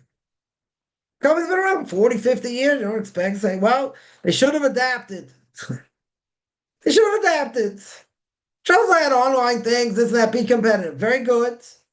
Maybe they didn't adapt quick enough. Right? Maybe some people never recover from COVID. Okay. Yeah, many things. Many things. But you think, you know, 10 years ago, you thought any of these companies, big companies back in the day in the States going out of business? No. They didn't tell me, listen, there's a recession or whatever. Let's say like in England today, there are companies going bust day in and day out because they can't afford to live. They're not making money. Yeah, left and right, people dropping like flies. Dropping like flies. Huge recession there. Now, it doesn't mean it won't come back at some point, but people can't afford it. You know, they're losing their shirts. Okay. But you wouldn't you expect bigger companies, let's say, making a lot more money to be able to survive, when things happen. That's what you would expect. They have, enough money in reserves, even if it's a downside, whatever. Okay. Our company's been around for a long time, you know, 30 years, 40 years, more. And yeah, they're having a very hard time. Places are shutting down, right? So anyway, what's the point? The point over here is, you know, you got to prepare for the future, right? You got to try and see the future and what's going to be and this and that. Very good. But there are things that are not in our control. There are, if it's bad investments, if you did it to yourself, let's say, that's worse, right? That a person's going to feel guilt for a long time because they made mistakes. They made mistakes they never should have made. Bad advice, whatever, doesn't matter. They made mistakes. But if it happens against nature, yeah, not something before that. It's my own case. I had a fire in an apartment, which did a certain amount of damage. But apartment that I bought, I was able to move, in a short amount of time, even though I wasn't totally ready. Okay, but again, I had two things happen. I had a fire. I lost my money at the same time. Like not one, not so far from the other. So anyway, I took my wife. I went to my rabbi, went to see him, and I asked him. I said, these two things totally against nature. Totally against nature. Yeah, I can say, well, okay. Fire. One of my kids put some sort of lamp. They put some, I don't know, put something on top of the caught fire. So there's no, they whatever caused damage in one room, basically. No one got hurt. Okay, but there was damage or whatever. I had to take care of that. Okay. So also like, how common are these things? You think fires happen? Okay. Yeah. So two things, two major things happen. So I went to see my rabbi about it, and I asked him. I said, do you think I have an iron heart? Do you think I have this evil eye? Maybe I'm jealous, this, that. And he's like, no, I don't think. He goes, I know. At that point, my wife screamed. So like, okay, that there's a woman in Sharon that they did the thing with lead. I spoke about this by INR, by the evil eye. And they pour out lead, and if all these eyes come out, whatever, it shows the person has an evil eye. Whatever it is, I gave her my name, called her up, gave her my name. She calls me back and is like, I know what's going on in your life. I don't really care, but you don't deserve to be alive. I'm like, what do you mean? She's like, you have an iron heart that should have killed you. Absolutely, you should not be in this world. I said, well, that's good to know. I said, can you take care of it? They're like, yeah, work on it, whatever, take care of it. Now, you believe in INR, you don't. I already spoke about that quite a bit, right? Gave many, many classes on that. But, at the end of the day, we don't know things. We absolutely know nothing. You got to put your best foot forward. That's true. You always have to put your best foot forward. But when things happen against nature, then something else is going on. Now, how do I know? Because it's against nature. If it's something that can happen within nature, okay, then it's probably something we did, something we caused, because it goes according to the laws of nature. If it's something that does not go according to the laws of nature, then there's something else going on. Right? I mentioned the story before also. It's involved in real estate, doing the same thing everyone else is doing. They were making money, I wasn't. So my Rebbe said there must be a block in heaven somewhere. Gave me certain advice to do about the saying Matar Sadarim, doing nullification of vows, but with the curses. It could be you have some curse somewhere, whatever, some block according to heaven. So he said, take 3 people. Now, 3 kosher Jews, do it whenever. You get back to me and tell me what happened. So I called them back a few weeks later. I said, it's unbelievable. I haven't closed the deal yet, but things are moving and this and that. I said, how'd you know? How did you know? So he said that a person's doing their proper ishtados. They're putting the best foot forward. Yeah, they're putting the best foot forward and things aren't going. There must be a block. There got to be some sort of block in him, right? Now, ishtados is everything. Hishtadlus means I put my best foot forward. Doesn't mean I don't have faith and belief in God, right? But even putting your best foot forward, what does that mean? No guarantee. There's no guarantee. But you have to do it. Now, some people have to do more. Some people have to do less. It depends on the level of emunah and bitachon, right? The level of faith and belief in God. Very good. But you have to put your best foot forward. That's the obligation. Now, wherever you think the salvation is going to come from, as we've spoken about before, wherever a person thinks salvation is going to come from, you think somewhere else. You 100% think somewhere else. Because it never comes from where we think. Never. Right? Just the opposite. Never comes the way we think. If a person would have thought, let's say, they're in a certain situation. And they think, okay, salvation come this way, or that way, or the other way. Yeah. If they would have thought of 10 ways they could have been saved in different situations, the way they get saved or whatever happens is probably like number 250,220. It's not even on the list. Not even close to being on the list. But why did it happen that way? Don't know, but God orchestrated that way. Not the way we normally think. Definitely not the way we normally think. But what's the point? The point is you're going to put your best foot forward, right? Depending on the person's emunah. You have to put your best foot forward no matter what. Now, again, where the salvation comes from, we don't know.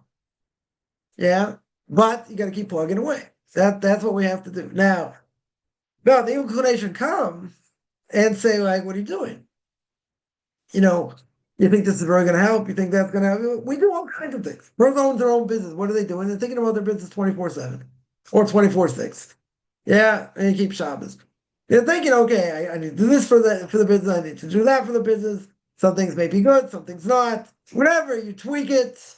You want to keep, generating things so, things stay constant, but things change. Maybe the business model now is going to change sometime later or whatever it may be. So things change. Okay. So you got to adapt to change. Good. Even if you have to adapt to change. Yeah. What's the bottom line? You're thinking about this all the time. You're putting your best foot forward. Okay. Yeah. I just heard a story recently, a very interesting story. Someone don't work for a company and they help build a website and all the information dealing with the website and other things, they have the personal login information. Yeah, but they went on vacation. Went on vacation for 3 days and they shut off their phones. Why they shut off their phones? Because they know if it's something they'll answer the phone and they'll help them and they're on vacation, they don't want to deal with it. Right? But they put enough things into play where they got enough people with enough instructions. It should never be a problem. 3 days, you're not gonna need me. You're not gonna need me. What happened? It's like once in a million shot, right? What happened? There's a major fundraiser coming up, and the person wasn't gonna be there, but they gave instructions to everybody, right? What to do, and very, very detailed, very good. Very good. The website they were using for this whole thing and been using for years, this website got flagged by Google. It's like some improper or something or other. So the website got flagged. But the website's being used to get new clients and keep clients there and whatever, all kinds of different things the website's being used for. And what happened? What happened? They had no access to it. So they brought an IT person and that, but he couldn't circumvent the problem without the login information of this person. Now, and this person is out of town, can't be reached. Now, there's a major presentation going on in 2 days. They need this website to work.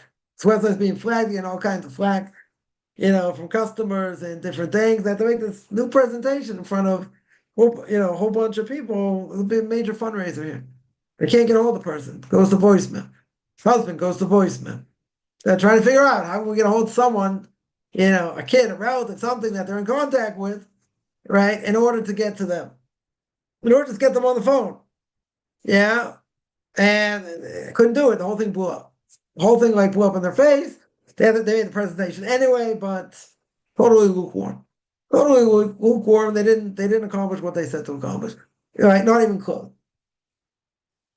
Person comes back. They turn on their phone. 58 missed calls. 58 missed calls. Urgent, this, that. But their phone was off. So this person calls her boss. Says, we're trying to get a hold of you. This whole presentation, and the website got flagged. And we couldn't make this major presentation. No one can get a hold of you, whatever. And so, I'll take care of it right away, whatever. Logged in, this and that. And, took care of it in like 10 minutes. Yeah, whole thing got taken care of, and, everything from Google got dropped, and, everything was fine. So the owner is furious because even though this person, they're very happy with their work and this and that, but the problem is they couldn't get a hold of them. Now, the other person said, yeah, there's a good reason you couldn't get a hold of me, right? This is a once-in-a-lifetime opportunity, whatever. I was gone for 3 days. I shut everything off. Now, the odds of this, now, what's my point? What are the odds of something like that happening, right? Anything else could have happened. This person's personnel could take care of it. She gave enough detailed instructions, at least according to them. There was plenty. I mean, the boss said the same thing, right? There was no reason anything should have happened. Nothing. This should have gone according to clockwork. Left all this information. Very good. Very good. So what happened? It's a once-in-a-million shot. And this is like something like this person said in the last 5 years. In the last 5 years, nothing. No flags, no nothing. Zero. Yeah, was this something expected? Never. Never. We're trying to look at all the emails, this, that, trying to find and log information. They couldn't find it. They couldn't get the information they needed. The clock was ticking. They started to panic. Whatever, they did what they could have done. But, in the end, the presentation, let's just say, was a flop. Major flop. Yeah. So both sides had claims. Owner said you should have been just around, whatever. So, she had your phone on, and the other person has a claim. It's a once in a lifetime opportunity. Went away for 3 days, shut everything off. So what with her husband in 3 days? Shut everything off. Totally shut everything off. So either both sides had claims. Okay. Now, this is like one in a million shot. That something like this would have never happened before. Not even close to happening. Never happened. Now, you look back and say, well, maybe this person should have given someone else the login information just in case, and they didn't. Okay. So what's the message? You go on vacation with your phone on. Okay, part of the message. Well, what's the message here? God wanted them to lose. But this is something, again, they never would have thought of. And even if it would have happened, let's say if it would have happened, it could have been taken care of in 10 minutes. Not even. But the way the circumstances were, they couldn't get a hold of them. And the only way around the problem, which again is like a really freaky case, but the only way around the problem is what? The only way around the problem is they need the login information. And if you don't have the login information, this thing's going to be flagged. The thing's going to be continually flagged. It's going to be very hard to sell somebody this major, fundraising type of thing, and your website doesn't work, right? It looks really bad. It looks not, totally unprofessional, yeah. But it was something above nature. Is it something could have been prevented? Could have been, but no one in the right mind would have thought of it. Didn't bring the company down, not at all, right? But this is a major thing they lost. Now, in the bigger scheme of things, what happened? God, we wanted to have this. For whatever upgrades and things that we're going to do, this big fundraising thing, okay, what did God say? No. But how is it orchestrated? See, that's the point. How is this whole thing orchestrated? The whole thing was orchestrated in a way where they never would have thought of such a thing. Right? You think all these people gave money to Bernie Madoff. He's making millions for people. Millions! Anyone think it was a Ponzi scam? I don't think so. They would never give them the money. Trustworthy. Yeah. Been in the business for years. Helped plenty of people make money. Good investments in this and that. The whole thing based on 100% a Ponzi scam. So what's the message? Be careful who you give money to, yeah? What's the other message? God wants you to lose. You can lose in many different ways you never thought of. You never would have thought of. So you chalk it up to say, okay, God wanted me to lose. But what if it's a significant amount of money? Or what if it's all your money? Right? So in my case, what was the mantra? The mantra was, okay,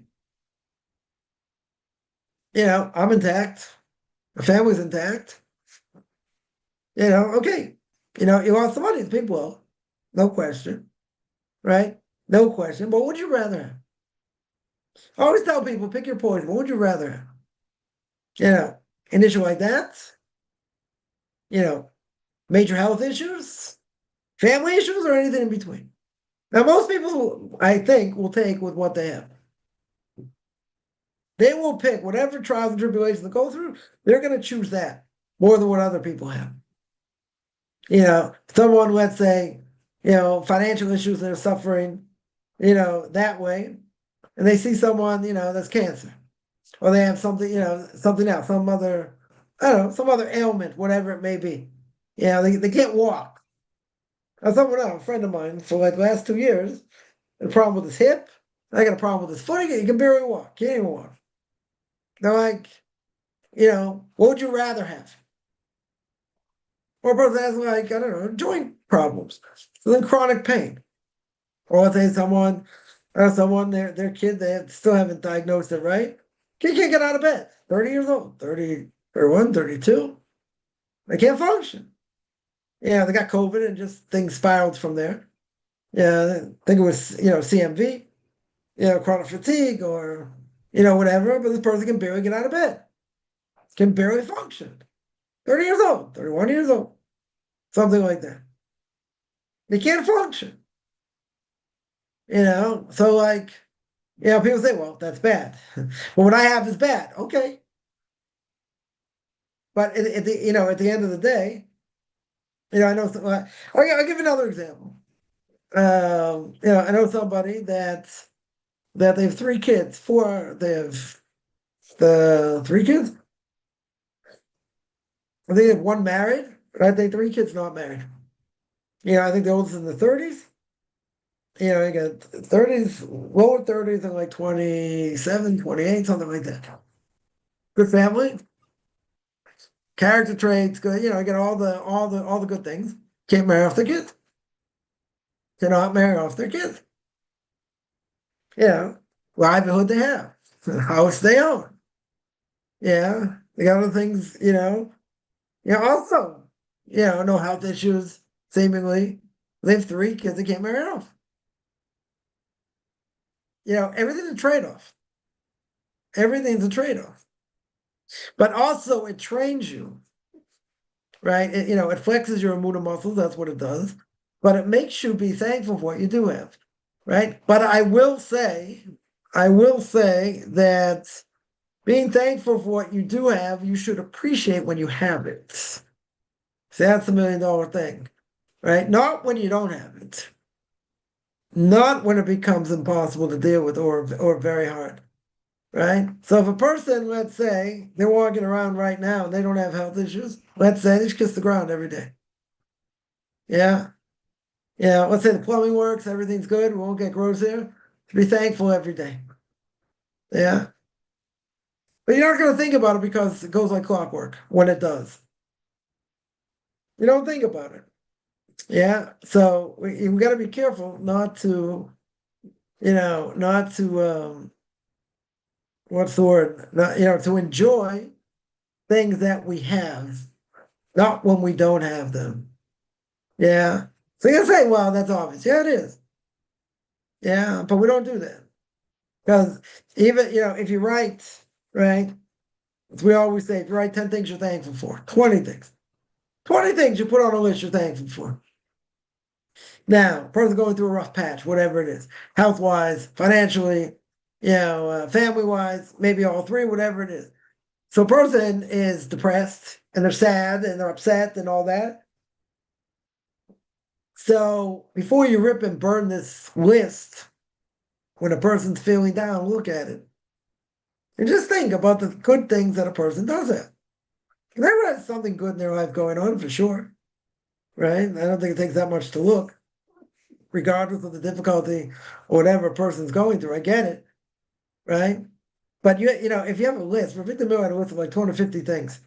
Victor Miller, blessed memory, one of the Torah giants of the last generation. There's like 250 things he was thankful for. Never had back problems. His sight was good. He could hear. A lot of things that have to do with the human body, but other things about nature, different things. He said every so often, he'd look at this list. He'd look at this list to be thankful what he has. You have to live that. It's not so easy, right? In other words, the person goes through a hard time. What do? You take that list and you burn it. You'll take that list and destroy it. Why? Because you're going through a hard time. As if to say nothing is good in my life. It's not true. But we only appreciate, that's what I was looking for. You only appreciate things when you don't have them. Again, you don't need me to say that. That's obvious, right? But still, the message has to be there. The message has to go out that I have to be thankful for what I have. Yeah, every last thing I should be thankful for. Even when there's hardship. But you say, well, it's hard to see the light at the end of the tunnel. True. 100%. Not easy to see the light at the end of the tunnel. You can say, okay, so when you went through, your hardship or whatever, so was every day you were singing and dancing? No. Certainly not every day. Maybe once a week, maybe twice a week. I don't know. Right? But it's a hard thing. It's a very hard thing. But you go through a host of bubbles, you look at life differently. You look at the Ramchal and Derech Hashem, you look at life differently. 100% you look at it differently, but you're able to appreciate more what you do have than what you don't have. Again, I'm not going to say every day, it's going to be like that, but if you live it the way you should, like, take someone like Victor Miller, right? Or bless the memory. Now, again, to reach his level, very hard. Very, very hard. Yeah, it's a very, very high level. But he didn't worry about anything. Everything he saw was good. Walked in the rain, beautiful. You look at the rain does for the world. What it does for the, look it does for the earth. The cold, look what it does. Look at the, couldn't bother him. Yeah, it got wet and it was cold and there's okay. But he's not looking at it as a negative thing. He's looking at the bigger scheme of things. Right? And what it does in the world. Something like that, God's in charge. Right? You have proper faith in the Muna. God is the one who runs the world. Very good. Yeah, but this is hard. That's hard. Okay. God has a lot of messengers over here. Right? So what's the antidote over here? A person is suffering. What's the antidote? What's the obvious antidote? You pray. You say Tehillim. You learn Musar. You work on bad character traits. You can say, but I'm doing that. Yeah? And still nothing's changed. So you know what the answer is? You keep doing it.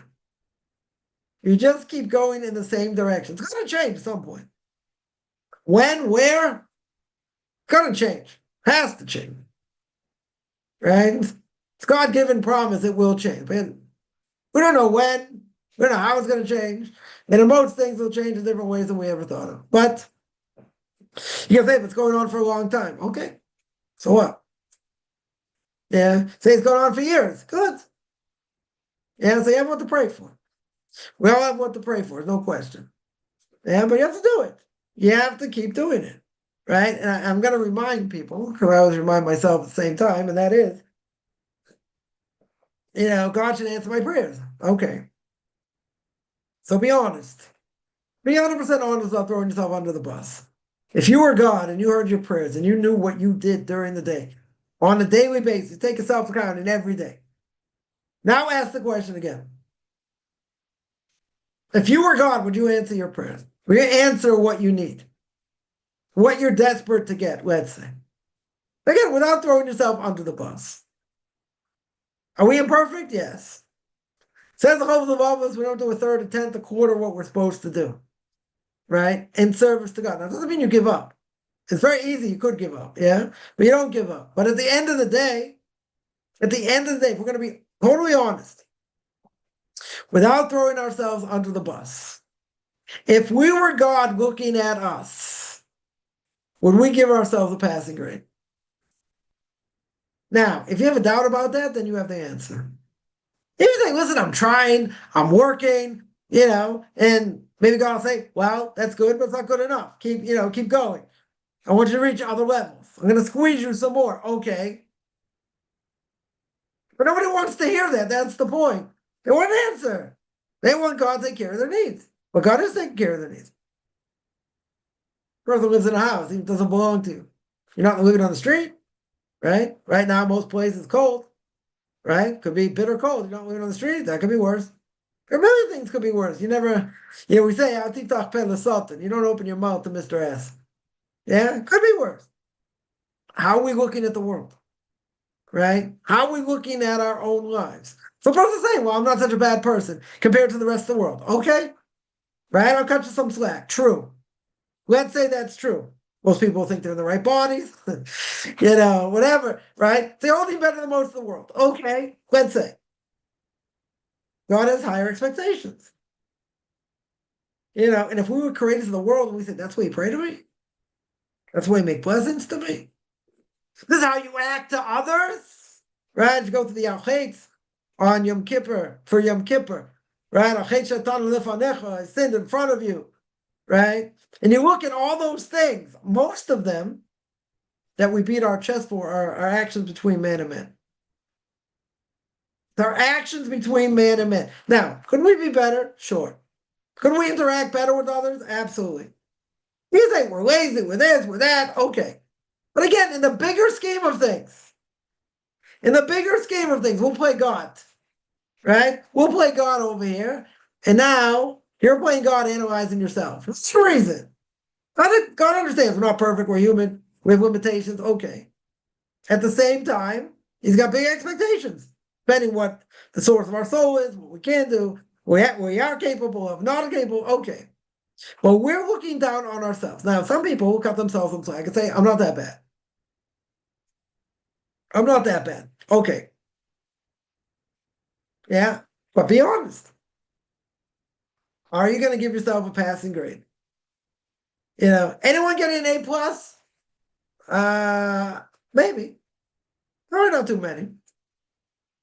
Someone say, today, I did this exemplary, that exemplary, whatever. Majority things, I'll give myself an A-. Okay. I mean, you be honest. If the Chovos HaLevavos said this 300-400 years ago, more, and he said we don't do a quarter or a tenth of what we're supposed to do, in general, then should we, then even all the goodness that we have, we don't deserve it, right? Certainly don't deserve it. You tell me, God will give you compassion, and you have a lot of compassion, very good. But really, you don't deserve it, because you're only giving God lip service. You're only doing a tenth or a third or a quarter what you're supposed to do. Very good or not so good, right? You're only doing a quarter what you're supposed to do, if that. So now let's ask the question again. Nobody wants to hear this. I don't even want to hear it myself. Yeah. Well, what are you going to do? What's coming out of my mouth? Yeah. You don't do a tenth or a third of what you're supposed to do. If that is the case, is there any wonder why we have difficulty? If we're looking honest in ourselves, we don't want to look at ourselves as bad because then we'll never do anything, right? But at the same time, we have unbelievable obligations. So you're going to say, let's throw in the towel, right? 100% we'll throw ourselves under the bus, we'll throw in the towel, we'll give up and say, I'm not going to do anything because I'm going to get fried anyway. So we're going to get fried, as the prophet Isaiah says, eat, drink, and be merry, lest tomorrow I die. So I might as well enjoy life. Okay. But that's the sledgehammer. That's exactly what the evil inclination wants, right? You'll say, come up and say, we're never going to do anything. We're never going to be able to overcome this, right? We're never going to give ourselves a good grade, let's say better. So what's the point? So the point is God wants you to try. He wants you to put in the effort. He wants it to be real. He wants to come from the kishkis. He wants to come from the inside. That's what he wants. Again, are we always a work in progress? Yeah. Can we be better? Obviously. But can we honestly answer we're doing what we need to do? We don't deserve this? I've had people tell me this. Yeah.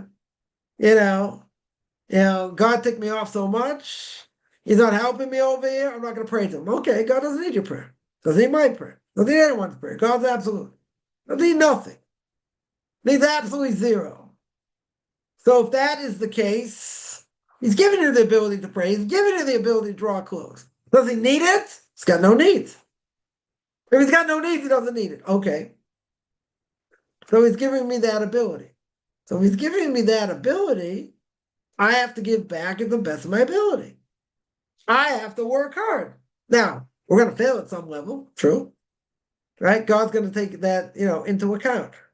But again, I think sometimes, or most times, a person saying this in pain, and they're going through a very big hardship. Good. That I understand. But then a person will say, even if I do things wrong and this and that, it shouldn't be this hard. Right? So again, we'll put ourselves in God's shoes. What are my funny, George Burns glasses, my funny mustache here. We'll judge ourselves.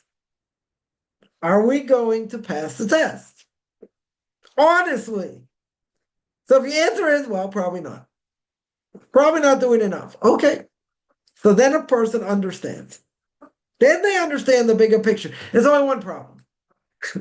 What's the one problem? The one problem is the person will say, you're right. I don't deserve it. It's all mercy. What God's doing for me and how he's helping me in different things and blah, blah, blah. Very good. Yeah, that's very good. There's only one problem. One problem. What's the problem? What's the obvious problem? Someone's going to say, it doesn't have to be this hard. It should not be this hard. But that goes in the face of everything we just said. Because if we're not doing what we're supposed to do in general, at least not, we're doing like a tenth of what we're supposed to do, let's say, then that goes out the window. Now, why would the person say it? I understand. They're in pain. They're going through difficulty. They're going through hardship. Very good. But get back to the original question. The original question is, do you pass the test? And if you answer you don't pass the test, then whatever a person goes through, you have it coming. You have it coming at some level, right? But again, nobody wants to hear that. They'll say, I'm trying, I'm working, this and that. God should cut me some slack. God should make it easier. Okay, I would agree. But if a person is honest, and they are going to say, beyond the shadow of a doubt, they are going to say, I did not pass the test. That's the answer. I didn't pass the test. If I didn't pass the test, do I have anyone to blame? No. You have no one to blame. But you say, but God should have mercy. Okay. Yeah, and what's the mercy? God keeps you healthy.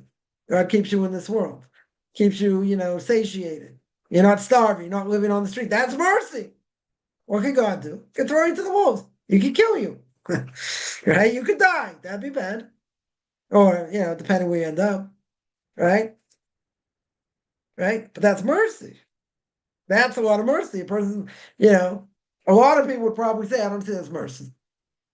Because of hardship. I get it. They don't see the mercy, but there's so many things we don't see. But there's so many things because we're spoiled. We live in this cream puff generation. We think everything's coming to us. So any little thing's going to turn us off. It's going to make life hard. Any little thing, right? And God can say, "Come on, I'm giving you opportunity after opportunity. I'm giving you chance after chance after chance, and you're still not changing. So you say, but I'm a work in progress, and it's very hard, and it's a very weak generation, and we'll give 1.5 million excuses. Very good. But you didn't give the right one. You didn't give the right one. What's the right one? The right one is, I have it coming. Some level. There's no free lunch over here. But the fact is, could it be worse? Oh, yeah. Could be a lot worse.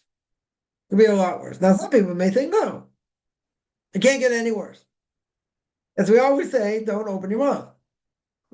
I'll teach the something, right?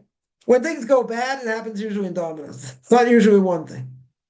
It's usually like a whole bunch of things. It's also mercy, right? Right? Imagine one last thing. The Ramchal says in the end of Derech Hashem, when he speaks about the holiday, he speaks about Rosh Hashanah. And he says, you blow the shofar on Rosh Hashanah. The shofar is supposed to mitigate din, supposed to mitigate judgment. But there's mercy in judgment. Now, a person gets judged, you're going to say, where's the mercy? They don't normally go hand in hand. So where's the mercy? So I use myself as an example. Where's the mercy? You have a fire, okay. Partial damage. Yeah, partial damage. Nobody got hurt. That's mercy. But that's also judgment. That's also judgment. You have to take a loss. Yeah.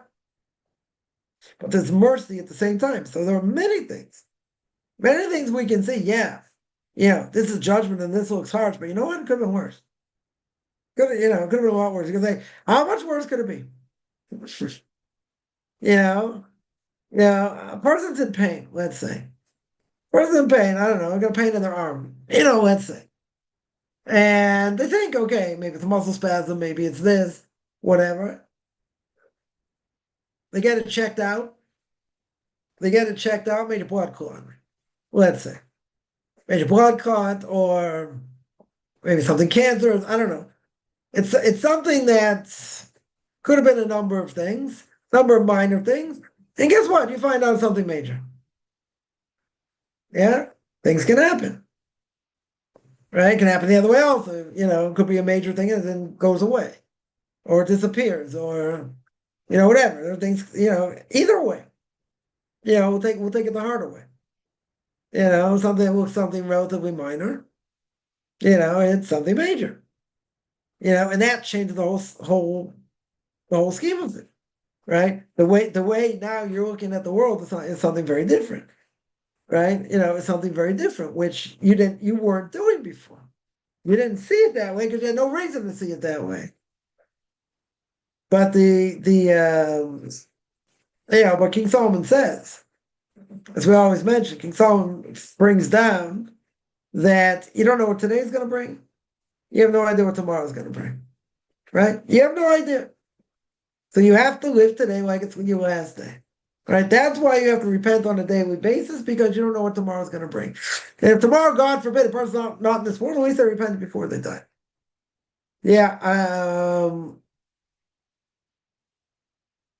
Someone here says, we'll just take a couple questions here.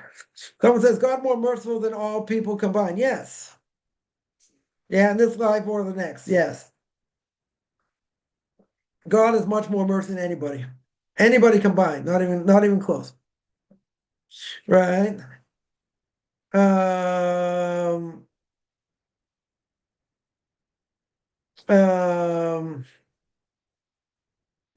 Not even close. So that being said, he's got a lot of mercy. Now, I wouldn't say it's infinite. Definitely wouldn't say it's infinite, but he's got a lot more mercy than anyone combined, right? That I agree is true. Someone says, I feel guilty when I eat bacon, then try to do Torah study. I've been no, should I worry or not? No. Who said you can't eat bacon?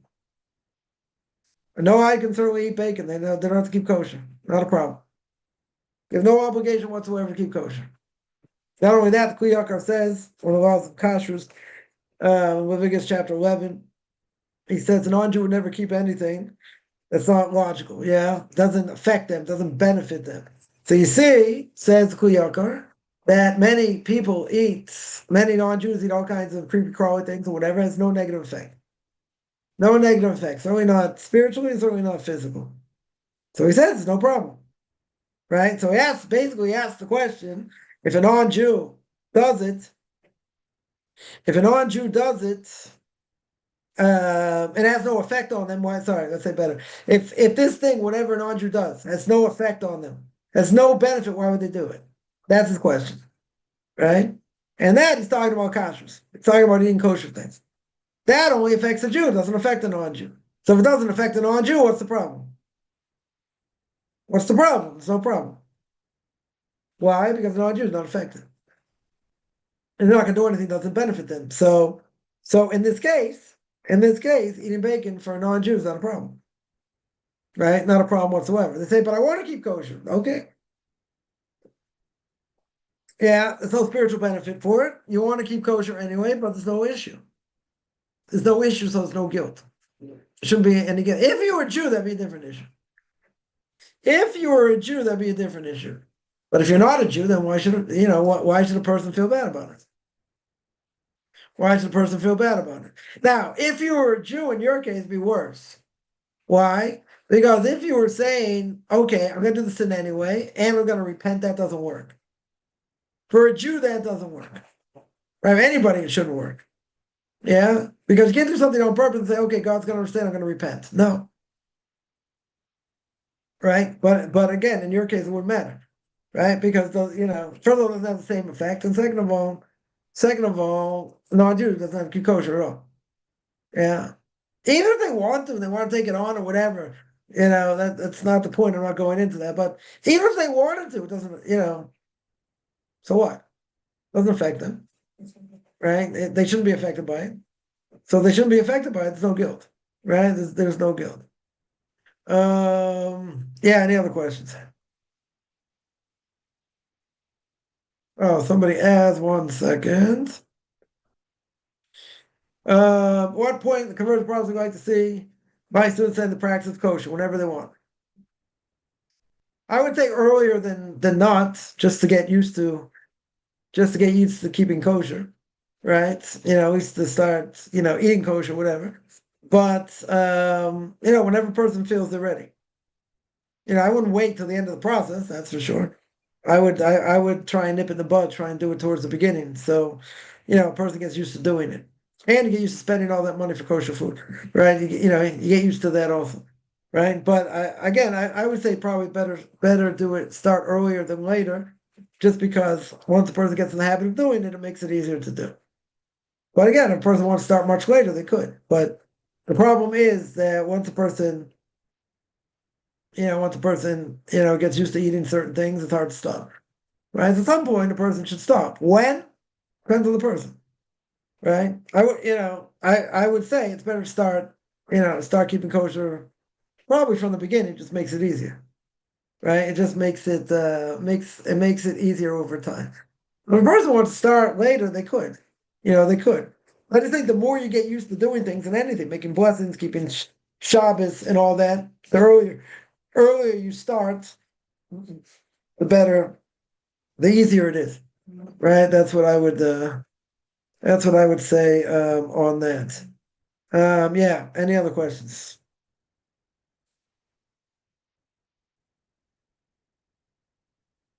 Um, ready for what do I mean ready? I mean, if person decides they are going to convert. They are going to convert. Whether they start taking classes or not, I don't think it matters. But they decide they are going to convert. This is the most important thing they're ever going to do. Very good. Yeah, they are. Then I would tell them that, yeah, when you start taking on things, whatever that means, don't take on everything at once. You won't be able to do that. Take on things, take on things, in sound bites. No pun intended. Right? You can't do everything at once, you won't be able to. Right? But if a person wants to start, let's say, I'm not gonna start buying kosher meat yet, but they're not gonna eat shellfish. Okay, that's a start. Right? You're not going to stop cold turkey per se, but again, the earlier a person starts doing this, the easier it becomes. Definitely the easier it becomes. When I tell a person, start all at once, no. It's going to be very hard to do that. But anything in this process, the person decides they want to convert. Yeah, 100% they decide they want to convert, then they should start making effort to do what they need to do to convert, i.e., at a certain level, start keeping Shabbos, right? Certain levels, start keeping kosher. Certain levels, start, making blessings. Again, you're not going to get it right for the most part, but you start doing step by step certain things, right? A person get all excited, all inspired, they want to do a lot more. So I tell you to be careful because, again, that's also the way of the evil inclination. In order that you do too much, you fall flat in your face and you see you can't do it, you don't have consistency. It's also bad, right? So I would say take on, little by little, and start doing that way because the more you get used to doing things, the easier it will be. That's what I would say. Like countries in Iran, maybe, right? Maybe I would say that. Yeah. Any other questions?